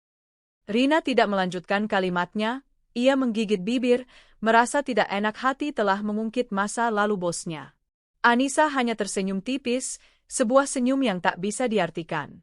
Sudah, biarin aja. Bukan urusan kita lagi. Jawabnya tenang. Ia segera menepis pikiran itu. Gelandangan atau bukan, Bima bukan lagi tanggung jawabnya. Badai telah berlalu, dan ia tidak akan membiarkan awan mendung sekecil apapun menutupi langitnya yang kini sedang cerah-cerahnya. Langit sore itu berwarna kelabu pekat, menepati janjinya tak lama kemudian dengan menurunkan hujan yang turun dengan derasnya. Suara gemericik air yang menghantam atap kanopi seng di depan tokonya menjadi musik latar yang sedikit melankolis bagi Anissa yang tengah sibuk membereskan sisa pekerjaan. Kedua karyawannya, Rina dan Dika, sudah pulang sejak 1 jam yang lalu. Ia hanya perlu mengelap meja terakhir yang basah karena cipratan air dan mengepel lantai sebelum bisa menutup toko dan pulang ke rumahnya yang kini menjadi surga ketenangannya. Aroma kopi, mentega, dan kue panggang yang masih menguar di udara memberinya rasa nyaman dan kepuasan yang mendalam. Inilah kerajaannya, sebuah istana kecil yang ia bangun di atas puing-puing hatinya yang pernah hancur. Saat ia sedang membungkuk untuk mengepel lantai di dekat pintu kaca, sebuah gerakan di luar menarik perhatiannya. Di tengah derasnya hujan dan temaramnya lampu jalan, sesosok bayangan berdiri termangu di seberang jalan, menatap lurus ke arah tokonya. Sosok itu tampak sangat kurus, ringkih, dan basah kuyup dari ujung rambut hingga ujung kaki. Pakaiannya tampak compang-camping dan berlumpur. Awalnya, Anissa mengira itu hanyalah seorang gelandangan yang sedang kebingungan mencari tempat berteduh. Namun, ketika sosok itu melangkah ragu menyeberang jalan dan maju ke bawah cahaya lampu teras tokonya yang terang, napas Anissa tercekat di tenggorokan. Kain pel terlepas dari genggamannya dan jatuh ke lantai dengan bunyi pelan. Itu Bima. Wajah yang dulu tampan dan selalu dihiasi senyum manis yang memikat, kini tirus, dekil, dan ditumbuhi brewok yang tak terurus dan gimbal. Matanya yang dulu selalu berbinar jenaka, kini cekung dan kuyu seperti dua lubang hitam yang memancarkan keputusasaan dan kekalahan. Tubuhnya yang dulu tegap dan berisi kini membungkuk, tampak begitu rapuh diterpa angin dan hujan. Anissa membeku di tempatnya, menatap pemandangan di hadapannya dengan perasaan campur aduk. Jantungnya berdebar kencang, bukan karena sisa cinta atau rindu, melainkan karena keterkejutan, rasa jijik, dan sebuah firasat buruk yang tiba-tiba merayap di punggungnya. Dengan langkah yang sangat ragu, Bima mengetuk pintu kaca tokonya dengan buku-buku jarinya yang kurus. Tok, tok, tok. Suara ketukan itu terdengar pelan, nyaris tak terdengar di tengah deru hujan. Anissa bimbang sejenak. Haruskah ia membukanya? Sebagian kecil dari hatinya yang naif dan pemaaf merasakan secuil iba melihat kondisi mantan suaminya yang begitu menyedihkan. Tetapi bagian terbesarnya, bagian yang telah ditempa oleh rasa sakit dan pengkhianatan, berteriak untuk tidak peduli, untuk membiarkannya di luar sana kedinginan. Namun, ia tahu, ia harus menghadapi ini sekali dan untuk selamanya. Ia tidak bisa terus berlari. Dengan napas berat, ia melangkah maju, memutar kunci, dan mendorong pintu hingga terbuka sedikit. "Mau apa kamu kesini?" tanya Anissa, suaranya ia paksa agar terdengar dingin dan datar. "Anissa? Sayang?" panggil Bima dengan suara serak dan bergetar karena kedinginan. Air hujan yang menetes dari rambutnya bercampur dengan sesuatu yang tampak seperti air mata di pipinya yang kotor. Aku mohon, Nis. Tolong aku." Anissa tidak bergerak dari tempatnya, menjaga jarak di antara mereka.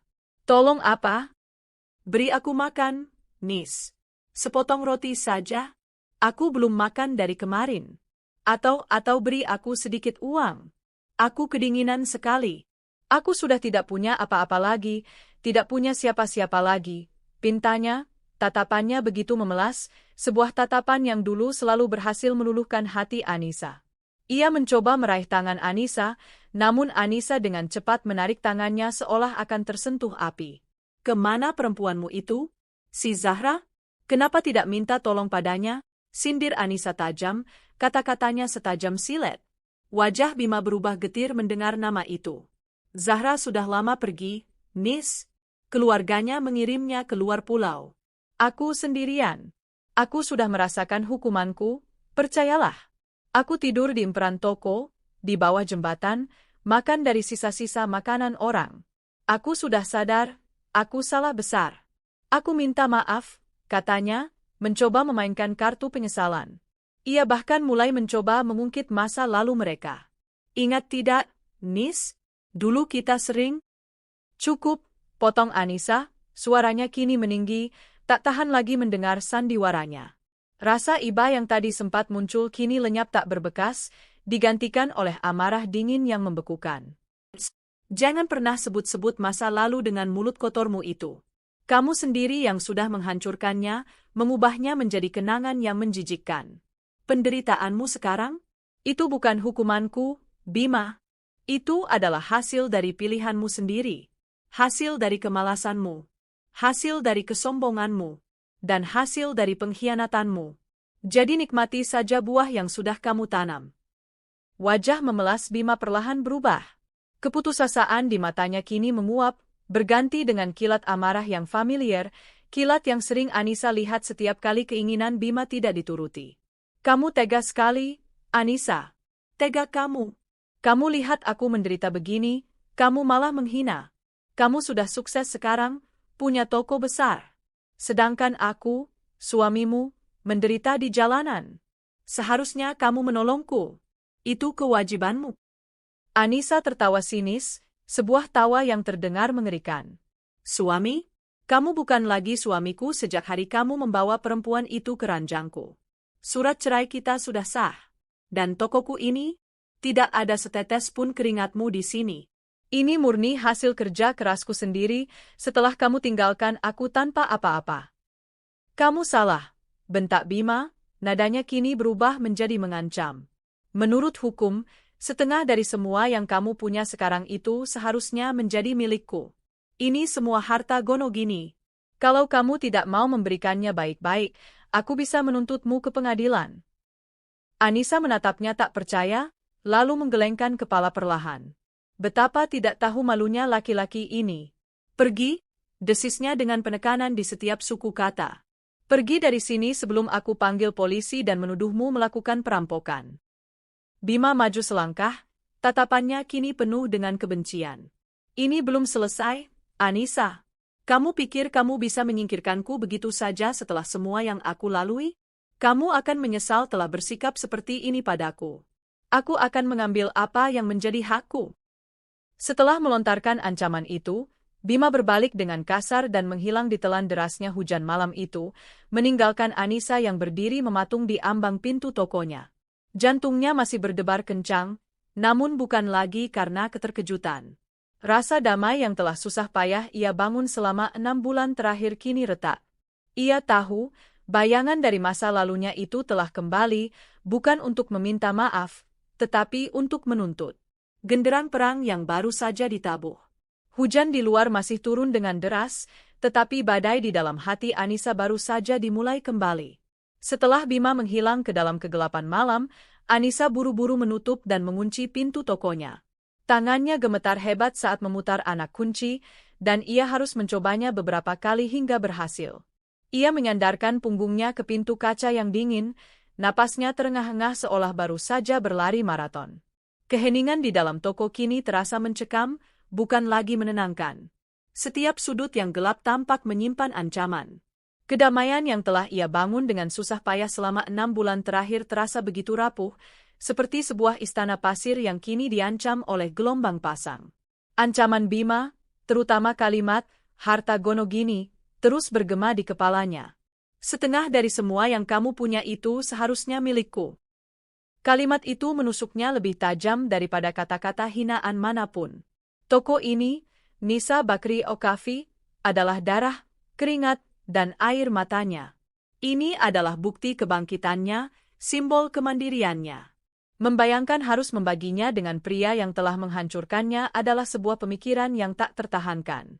Malam itu, perjalanan pulang ke rumah terasa berbeda. Anissa mengendarai motornya dengan kecepatan tinggi, terus-menerus melirik ke spion, takut jika sosok Bima yang kurus dan menyeramkan itu tiba-tiba muncul dari kegelapan. Rumahnya yang dulu menjadi tempat perlindungan, kini terasa tak aman lagi.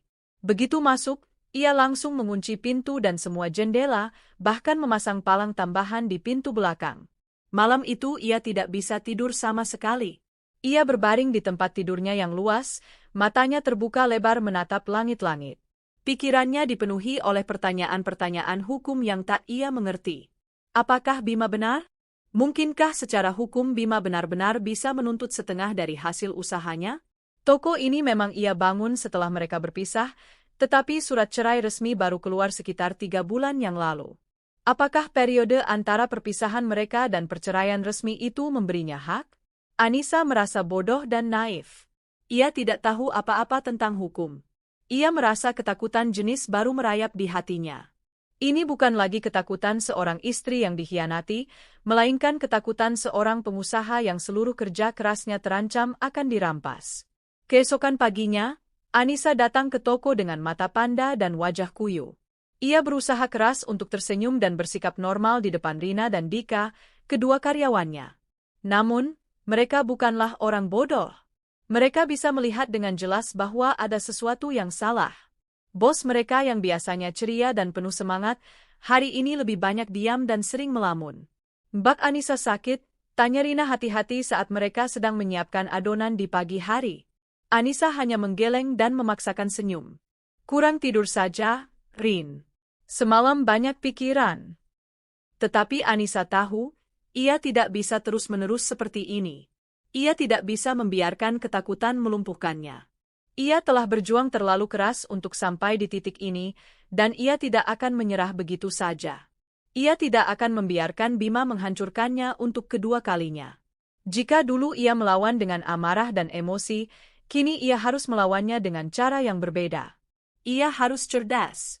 Siang itu, di sela-sela waktu istirahat, ia mulai bertindak. Ia menelepon beberapa teman lamanya, teman-teman yang ia tahu memiliki koneksi lebih luas. Ia menyingkirkan rasa malunya dan menceritakan garis besar masalahnya. Aku butuh pengacara, katanya dengan suara tegas. Pengacara yang bagus, yang galak, dan yang bisa membantuku melindungi hak-hakku. Ini adalah sebuah perang baru, dan Anissa sadar ia tidak bisa menghadapinya dengan tangan kosong. Ia butuh senjata. Dan senjatanya kali ini bukanlah amarah atau air mata, melainkan pengetahuan hukum dan strategi yang matang.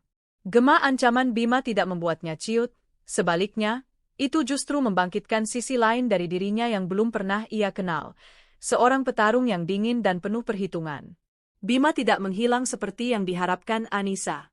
Sebaliknya, ia mulai menjalankan perang urat syaraf, sebuah kampanye teror halus yang dirancang untuk mengikis ketenangan Anissa sedikit demi sedikit. Ia tidak lagi datang langsung ke toko. Sebaliknya, ia mulai sering terlihat di sekitar area tersebut.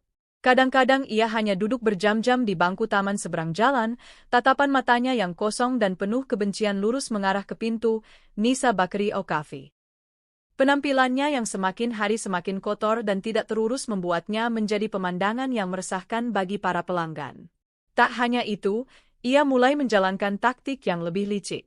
Ia akan mendekati beberapa pelanggan setia Anissa yang kebetulan ia kenal, terutama ibu-ibu dari kampung mereka. Dengan wajah yang dibuat sememelas mungkin, ia akan menceritakan versi ceritanya sendiri. Ia melukiskan dirinya sebagai korban, seorang suami yang sedang terpuruk karena kehilangan pekerjaan, yang kemudian dicampakkan begitu saja oleh istrinya yang kejam begitu sang istri mulai sukses. Ia memutarbalikkan fakta, menyebut Anissa sebagai wanita mata duitan yang lupa diri. Saya ini cuma minta hak saya, Bu. Sedikit saja, untuk modal memulai hidup baru. Tapi dia tidak mau kasih sepeser pun. Padahal waktu kami menikah, kami sama-sama mulai dari nol, katanya pada Buati, salah satu tetangga yang dulu ikut menggerebeknya. Tentu saja, banyak yang tidak percaya. Reputasi Bima sebagai pemalas dan aib perselingkuhannya sudah terlanjur melekat. Namun, di kota kecil di mana gosip menyebar lebih cepat dari api, beberapa orang mulai terpengaruh. Ada yang mulai menatap Anissa dengan pandangan berbeda, ada yang berbisik-bisik saat ia lewat. Penjualan di tokonya memang tidak menurun drastis, tetapi Anissa bisa merasakan atmosfer di dalam tokonya berubah. Beberapa pelanggan yang biasanya ramah dan suka mengobrol, kini menjadi lebih pendiam dan cepat-cepat pergi setelah membeli. Puncaknya, Bima mulai menggunakan ponsel bututnya untuk meneror Anissa secara langsung. Pesan-pesan singkat mulai berdatangan di malam hari. Awalnya berisi permohonan dan permintaan maaf palsu, namun lama-kelamaan berubah menjadi ancaman yang semakin eksplisit. Nis, aku mohon, beri aku bagianku. Aku janji akan pergi jauh dari hidupmu. Ketika Anissa tidak membalas, nadanya berubah. Kamu sombong sekali sekarang. Awas ya, jangan sampai kesabaranku habis. Dan akhirnya, ancaman itu menjadi semakin mengerikan. Beri aku hakku, atau toko itu akan kubakar sampai jadi abu. Anissa membaca pesan terakhir itu dengan jantung berdebar kencang. Tangannya terasa dingin dan berkeringat. Ini sudah keterlaluan. Amarahnya kembali tersulut, namun kali ini bercampur dengan rasa takut yang nyata. Bima yang ia kenal dulu mungkin pemalas dan licik, tetapi ia tidak pernah kasar atau mengancam secara fisik. Pria yang sekarang menerornya ini adalah orang yang berbeda. Orang yang putus asa dan tidak punya apa-apa lagi untuk dipertaruhkan. Orang seperti itu bisa menjadi sangat berbahaya. Anissa mulai merasa tidak aman bahkan di dalam rumahnya sendiri. Setiap suara motor yang berhenti di depan rumah membuatnya terlonjak. Setiap ketukan di pintu membuatnya panik. Ia mulai kehilangan nafsu makan dan berat badannya menurun. Rina dan Dika semakin khawatir melihat kondisi bos mereka. Teror itu mencapai puncaknya pada suatu Jumat malam. Ketika Anissa hendak menutup toko, ia menemukan sesuatu yang menjijikkan tergeletak di depan pintu. Seekor bangkai tikus got yang besar, isi perutnya terburai. Di atas bangkai itu, ada secari kertas karton yang basah karena gerimis, dengan tulisan spidol merah yang luntur, "Kamu berikutnya, pelit." Anissa menjerit dan mundur beberapa langkah, perutnya mual. Rasa takut yang dingin menjalari seluruh tubuhnya. Ini bukan lagi sekadar gertakan. Ini adalah sebuah deklarasi perang yang nyata dan menjijikkan. Bima tidak hanya mengancam hartanya, kini ia mengancam keselamatannya. Anissa sadar, ia tidak bisa menghadapi ini sendirian. Menghadapi Bima dengan kemarahan seperti dulu hanya akan memperburuk keadaan. Ia butuh bantuan profesional. Malam itu juga, dengan tangan yang masih gemetar, ia menelepon nomor yang diberikan temannya beberapa hari lalu dan membuat janji temu dengan seorang pengacara. Pertarungan ini harus segera dibawa ke arena yang sesungguhnya. Kantor hukum itu terletak di sebuah bangunan ruko yang rapi di pusat kota, kontras dengan kondisi Anissa yang datang dengan wajah lelah dan lingkaran hitam di bawah matanya. Namun, di balik kelelahannya, terpancar sebuah tekad yang kuat. Ia tidak datang sebagai korban yang pasrah, melainkan sebagai seorang klien yang mencari keadilan. Ia disambut oleh seorang wanita berusia akhir 40-an yang memperkenalkan diri sebagai Ratna Wulandari. SH penampilannya profesional dan tegas, dengan kacamata berbingkai tipis dan setelan blazer berwarna gelap, namun sorot matanya memancarkan kehangatan dan empati yang membuat Anissa merasa sedikit lebih tenang. Silakan duduk, Bu Anissa. Silakan ceritakan semuanya dari awal, jangan ada yang ditutupi. Saya di sini untuk mendengarkan dan membantu, kata Ibu Ratna dengan suara yang tenang dan meyakinkan. Maka, mengalirlah cerita Anissa. Ia menceritakan semuanya, dari awal kecurigaannya terhadap Bima dan Zahra, penggerebekan yang dramatis, perceraiannya, hingga bagaimana ia memulai usahanya dari nol dengan uang pesangon dan pinjaman bank. Ia kemudian menceritakan teror yang baru-baru ini ia alami. Bima yang muncul kembali, permintaannya yang berubah menjadi ancaman, kampanye fitnahnya kepada para pelanggan, hingga puncaknya, pesan-pesan singkat yang mengancam dan bangkai tikus yang ia temukan di depan tokonya. Anissa menunjukkan semua bukti yang ia simpan di ponselnya, tangkapan layar dari pesan-pesan Bima dan foto bangkai tikus yang ia ambil sebelum membuangnya dengan gemetar. Ibu Ratna mendengarkan dengan saksama, sesekali membuat catatan di buku catatannya tanpa menyela. Wajahnya tetap tenang, tetapi Anissa bisa melihat kilat kemarahan di matanya saat ia membaca pesan-pesan ancaman dari Bima. Setelah Anissa selesai berbicara, keheningan menyelimuti ruangan selama beberapa saat. Terima kasih sudah mempercayai saya, Bu Anissa. Saya turut prihatin dengan apa yang Ibu alami. Ibu adalah wanita yang sangat kuat, kata Ibu Ratna, memulai analisisnya. Pertama, mari kita bahas ketakutan terbesar Ibu, masalah harta Gonogini. Ancaman mantan suami Ibu sama sekali tidak berdasar. Ibu Ratna kemudian menjelaskan dengan bahasa yang mudah dimengerti. Menurut undang-undang perkawinan kita, harta bersama atau Gonogini adalah harta yang diperoleh selama perkawinan. Berdasarkan cerita Ibu, usaha roti ini Ibu rintis setelah Ibu dan Pak Bima tidak lagi tinggal bersama dan setelah proses perceraian berjalan. Modalnya pun berasal dari pesangon Ibu dan pinjaman atas nama Ibu pribadi yang Ibu ambil setelah resmi bercerai. Jadi, secara hukum, Nisa Bakri Okafi adalah 100% milik Ibu. Mantan suami Ibu tidak punya hak sepeser pun atas usaha tersebut. Ancamannya untuk menuntut hanyalah gertakan kosong dari orang yang tidak paham hukum. Mendengar penjelasan itu, Anissa merasakan sebuah beban yang sangat berat terangkat dari pundaknya. Ia bisa bernapas lebih lega. Setidaknya, kerja kerasnya aman.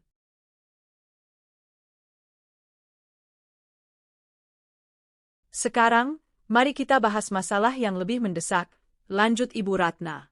Tindakan yang dilakukan oleh mantan suami Ibu, menguntit, menyebarkan fitnah, mengirim pesan ancaman, dan meletakkan bangkai hewan, ini semua bukan lagi masalah perdata. Ini sudah masuk ranah pidana. Tindakan-tindakan ini bisa dikategorikan sebagai perbuatan tidak menyenangkan, pengancaman, dan teror yang diatur dalam Kitab Undang-Undang Hukum Pidana. Jadi, apa yang harus saya lakukan, Bu? Tanya Anissa, suaranya kini lebih mantap. Langkah pertama yang harus kita ambil adalah membangun benteng hukum di sekeliling Ibu dan usaha Ibu, jawab Ibu Ratna dengan tegas. Kita akan membuat laporan polisi. Kita akan laporkan semua tindakan pengancaman dan teror yang dilakukan oleh Pak Bima dengan bukti-bukti yang sudah Ibu kumpulkan. Tujuan kita adalah untuk mendapatkan surat perintah perlindungan atau restraining order dari pengadilan. Surat ini secara hukum akan melarang mantan suami Ibu untuk mendekati Ibu, rumah Ibu, dan toko Ibu dalam jarak tertentu. Jika ia melanggarnya, polisi bisa langsung menangkapnya. Ibu Ratna menatap Anissa lekat-lekat. Ini mungkin akan menjadi proses yang tidak mudah, Bu. Mungkin akan ada pemeriksaan dan pertanyaan-pertanyaan. Tapi ini adalah langkah yang paling tepat untuk menghentikan teror ini secara permanen dan sah di mata hukum. Apakah Ibu siap? Anissa mengangguk tanpa ragu. Saya siap, Bu. Meninggalkan kantor pengacara itu 1 jam kemudian, Anissa merasa seperti orang yang berbeda. Ketakutan dan keputusasaan yang menyelimutinya selama beberapa hari terakhir telah sirna, digantikan oleh sebuah kekuatan baru. Ini bukan lagi kekuatan yang lahir dari amarah yang meledak-ledak seperti pada hari penggerebekan. Ini adalah kekuatan yang dingin, tenang, dan penuh perhitungan. Ia tidak lagi merasa sendirian. Ia memiliki hukum di sisinya, dan seorang profesional yang akan memandunya. Ia akan melawan Bima, bukan lagi di jalanan atau dengan adu mulut, tetapi di dalam koridor hukum dan ketertiban. Ia akan melindungi kehidupan baru yang telah ia bangun dengan susah payah, dengan segala cara yang ia punya. Genderang perang memang telah ditabuh, dan kini, Anissa telah siap dengan baju zirah dan pedangnya. Keesokan harinya, ditemani oleh Ibu Ratna, Anissa mengambil langkah yang beberapa hari lalu tak pernah terbayangkan olehnya, melapor ke kantor polisi. Udara di dalam kantor polisi terasa berat dan pengap, berbau campuran aneh antara kertas-kertas tua, keringat, dan disinfektan. Orang-orang lalu lalang dengan wajah serius, beberapa polisi berseragam tampak sibuk mengetik di komputer jadul, sementara warga sipil duduk menunggu di kursi-kursi plastik dengan raut muka cemas. Suasana itu membuat nyali Anissa sedikit ciut. Ini adalah dunia yang sangat asing baginya. Jantungnya berdebar kencang, mengingatkannya pada hari penggerebekan, namun kali ini debaran itu diiringi oleh tekad, bukan hanya amarah buta. Ibu Ratna, dengan pembawaannya yang tenang dan profesional, seolah menjadi perisai bagi Anissa. Ia berjalan di depan, menyapa petugas di meja depan dengan sopan namun tegas, dan menjelaskan maksud kedatangan mereka. Mereka kemudian diarahkan ke sebuah ruangan kecil di Unit Perlindungan Perempuan dan Anak, PPA. Di dalam ruangan, seorang polisi wanita parubaya dengan pangkat bribka menyambut mereka dengan ramah. Namanya Ibu Aisyah. Silakan duduk, Bu Anissa, Bu Ratna, kata bribka Aisyah. Jangan tegang begitu, Bu Anissa. Anggap saja sedang bercerita dengan teman. Kami di sini untuk membantu. Kehadiran Ibu Ratna dan bribka Aisyah yang sama-sama perempuan memberikan sedikit kekuatan bagi Anissa. Dengan panduan dari pengacaranya, Anissa mulai menceritakan kembali kronologi teror yang dilakukan Bima.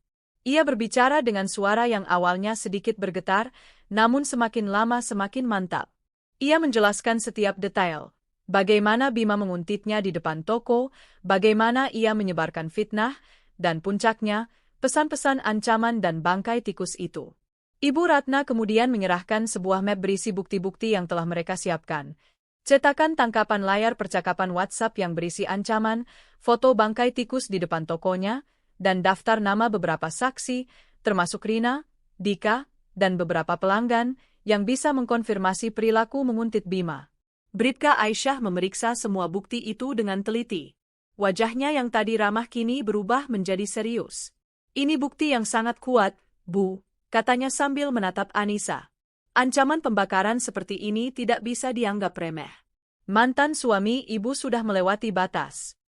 Proses pembuatan berita acara pemeriksaan, BAP, memakan waktu hampir 2 jam.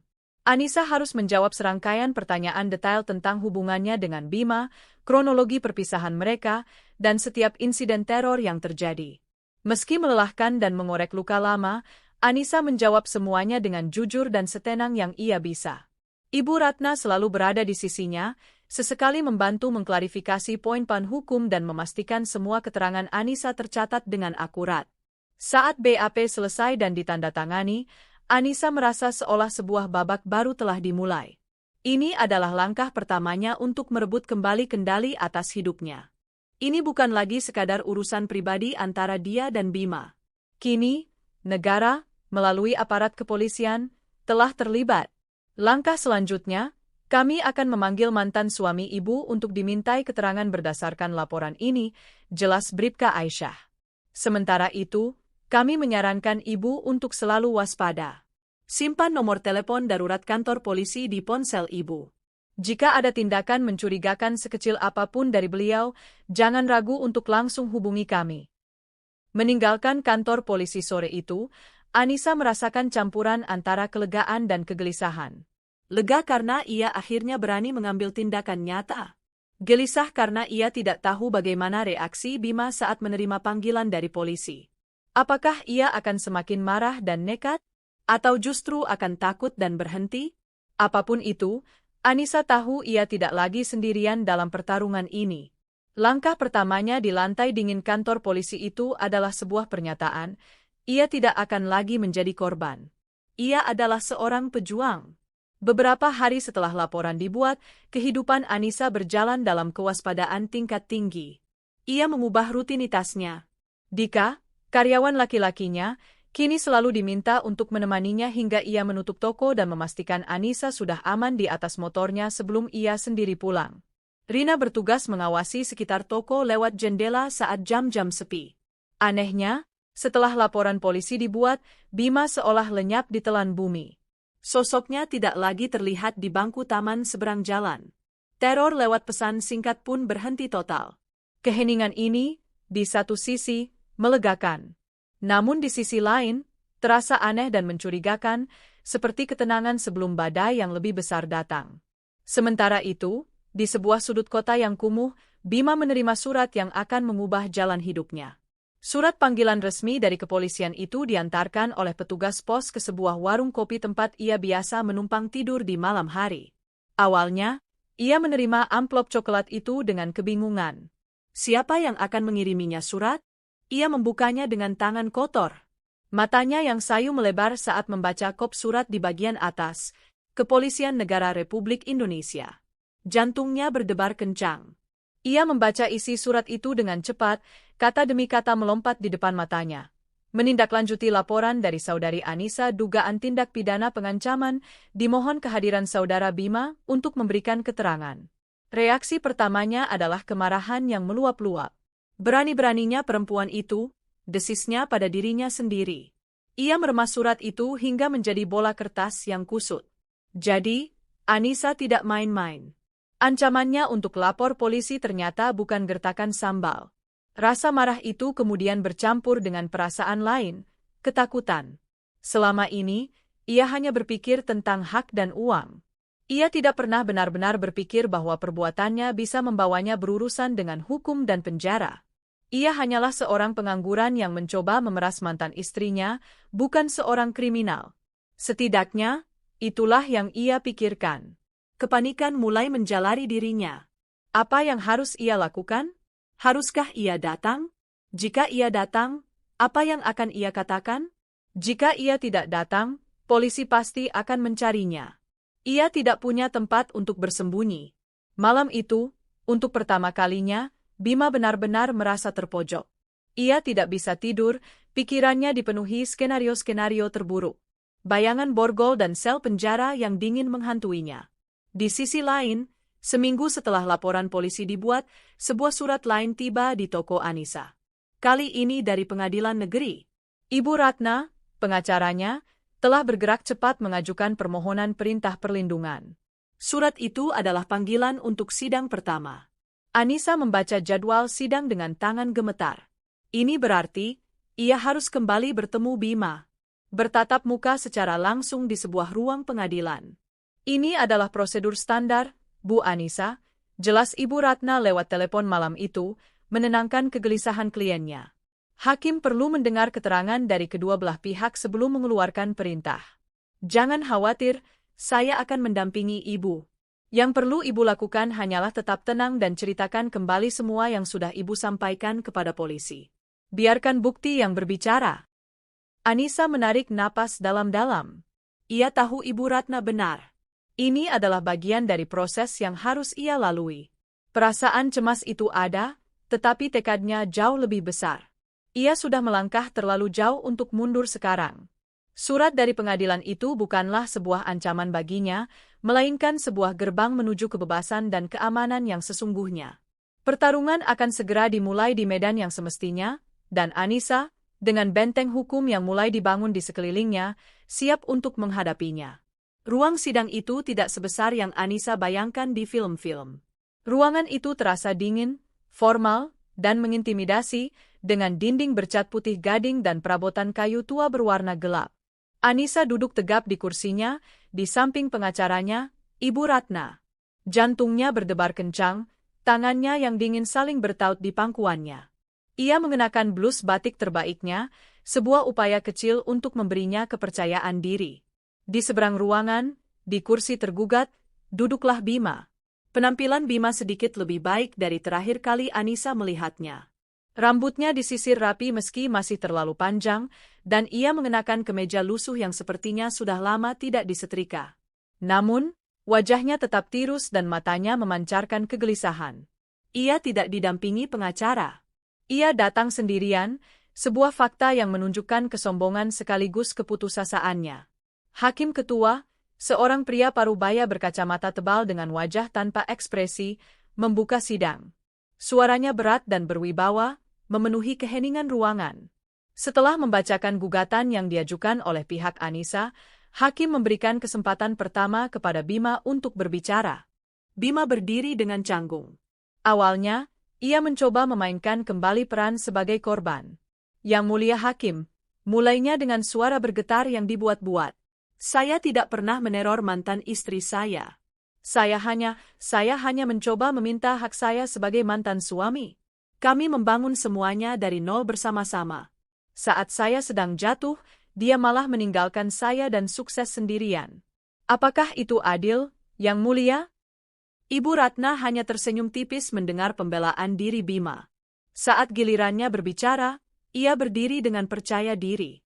Yang Mulia, dengan segala hormat, klaim dari tergugat sama sekali tidak benar dan tidak memiliki dasar hukum, katanya dengan suara yang jelas dan tegas. Ibu Ratna kemudian memaparkan fakta-fakta dengan runut dan sistematis. Ia menunjukkan bukti akta pendirian usaha, Nisa Bakri Okafi, yang terdaftar atas nama Anissa seorang. Ia menunjukkan bukti transaksi pinjaman bank yang juga atas nama Anissa, yang dananya cair sebulan setelah akta cerai mereka resmi dikeluarkan. Usaha ini, Yang Mulia, dibangun dari keringat dan air mata klien saya seorang, setelah ia dicampakkan dan dikhianati oleh tergugat. Tidak ada Rp1 pun modal dari tergugat, tegas Ibu Ratna.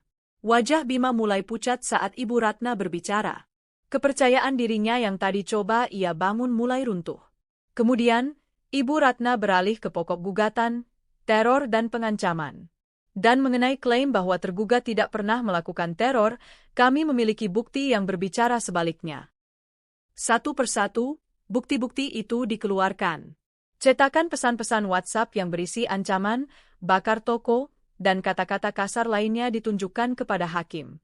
Foto bangkai tikus dengan tulisan, "Kamu berikutnya," diletakkan di atas meja. Ibu Ratna juga memanggil saksi pertama, Rina, karyawan Anissa. Dengan suara sedikit gugup, Rina memberikan kesaksian. Benar, Pak Hakim. Bapak Bima sering sekali duduk di seberang jalan, mengawasi toko kami berjam-jam. Tatapannya menakutkan. Beberapa pelanggan jadi merasa tidak nyaman, katanya. Konfrontasi sesungguhnya terjadi saat hakim bertanya langsung kepada Bima. Saudara Bima, apakah ini nomor telepon Anda? Dan apakah Anda yang mengirim pesan-pesan ini kepada saudari Anissa? Tanya hakim sambil menunjuk bukti cetakan WhatsApp. Bima terdiam. Keringat dingin mulai membasahi pelipisnya. Ia melirik ke arah Anissa, mencari sedikit saja belas kasihan di wajah mantan istrinya itu, tetapi yang ia temukan hanyalah tatapan dingin dan datar. Ia terjebak. Mengakui berarti bersalah. Mengelak berarti berbohong di bawah sumpah. Saya waktu itu sedang emosi, Yang Mulia. Akhirnya ia mengaku dengan suara lirih. Saya tidak sungguh-sungguh bermaksud. Tidak sungguh-sungguh, potong hakim, suaranya kini meninggi. Anda mengancam akan membakar tempat usaha seseorang, Anda mengirim bangkai binatang. Apakah itu terdengar seperti perbuatan orang yang tidak sungguh-sungguh? Bima tak bisa menjawab. Ia hanya menundukkan kepalanya dalam-dalam. Semua kesombongan dan keangkuhannya lenyap tak berbekas. Di dalam ruang sidang yang dingin itu, Di hadapan hakim dan mantan istrinya yang kini begitu kuat, ia akhirnya terlihat seperti apa adanya, seorang pria pecundang yang menyedihkan dan kehabisan akal. Anissa menatapnya tanpa rasa puas, hanya ada kehampaan. Pria yang pernah ia cintai sepenuh hati itu kini hanyalah orang asing yang menyedihkan. Konfrontasi ini bukanlah tentang balas dendam. Ini adalah tentang menutup sebuah bab yang busuk dan memastikan bab itu tidak akan pernah terbuka kembali.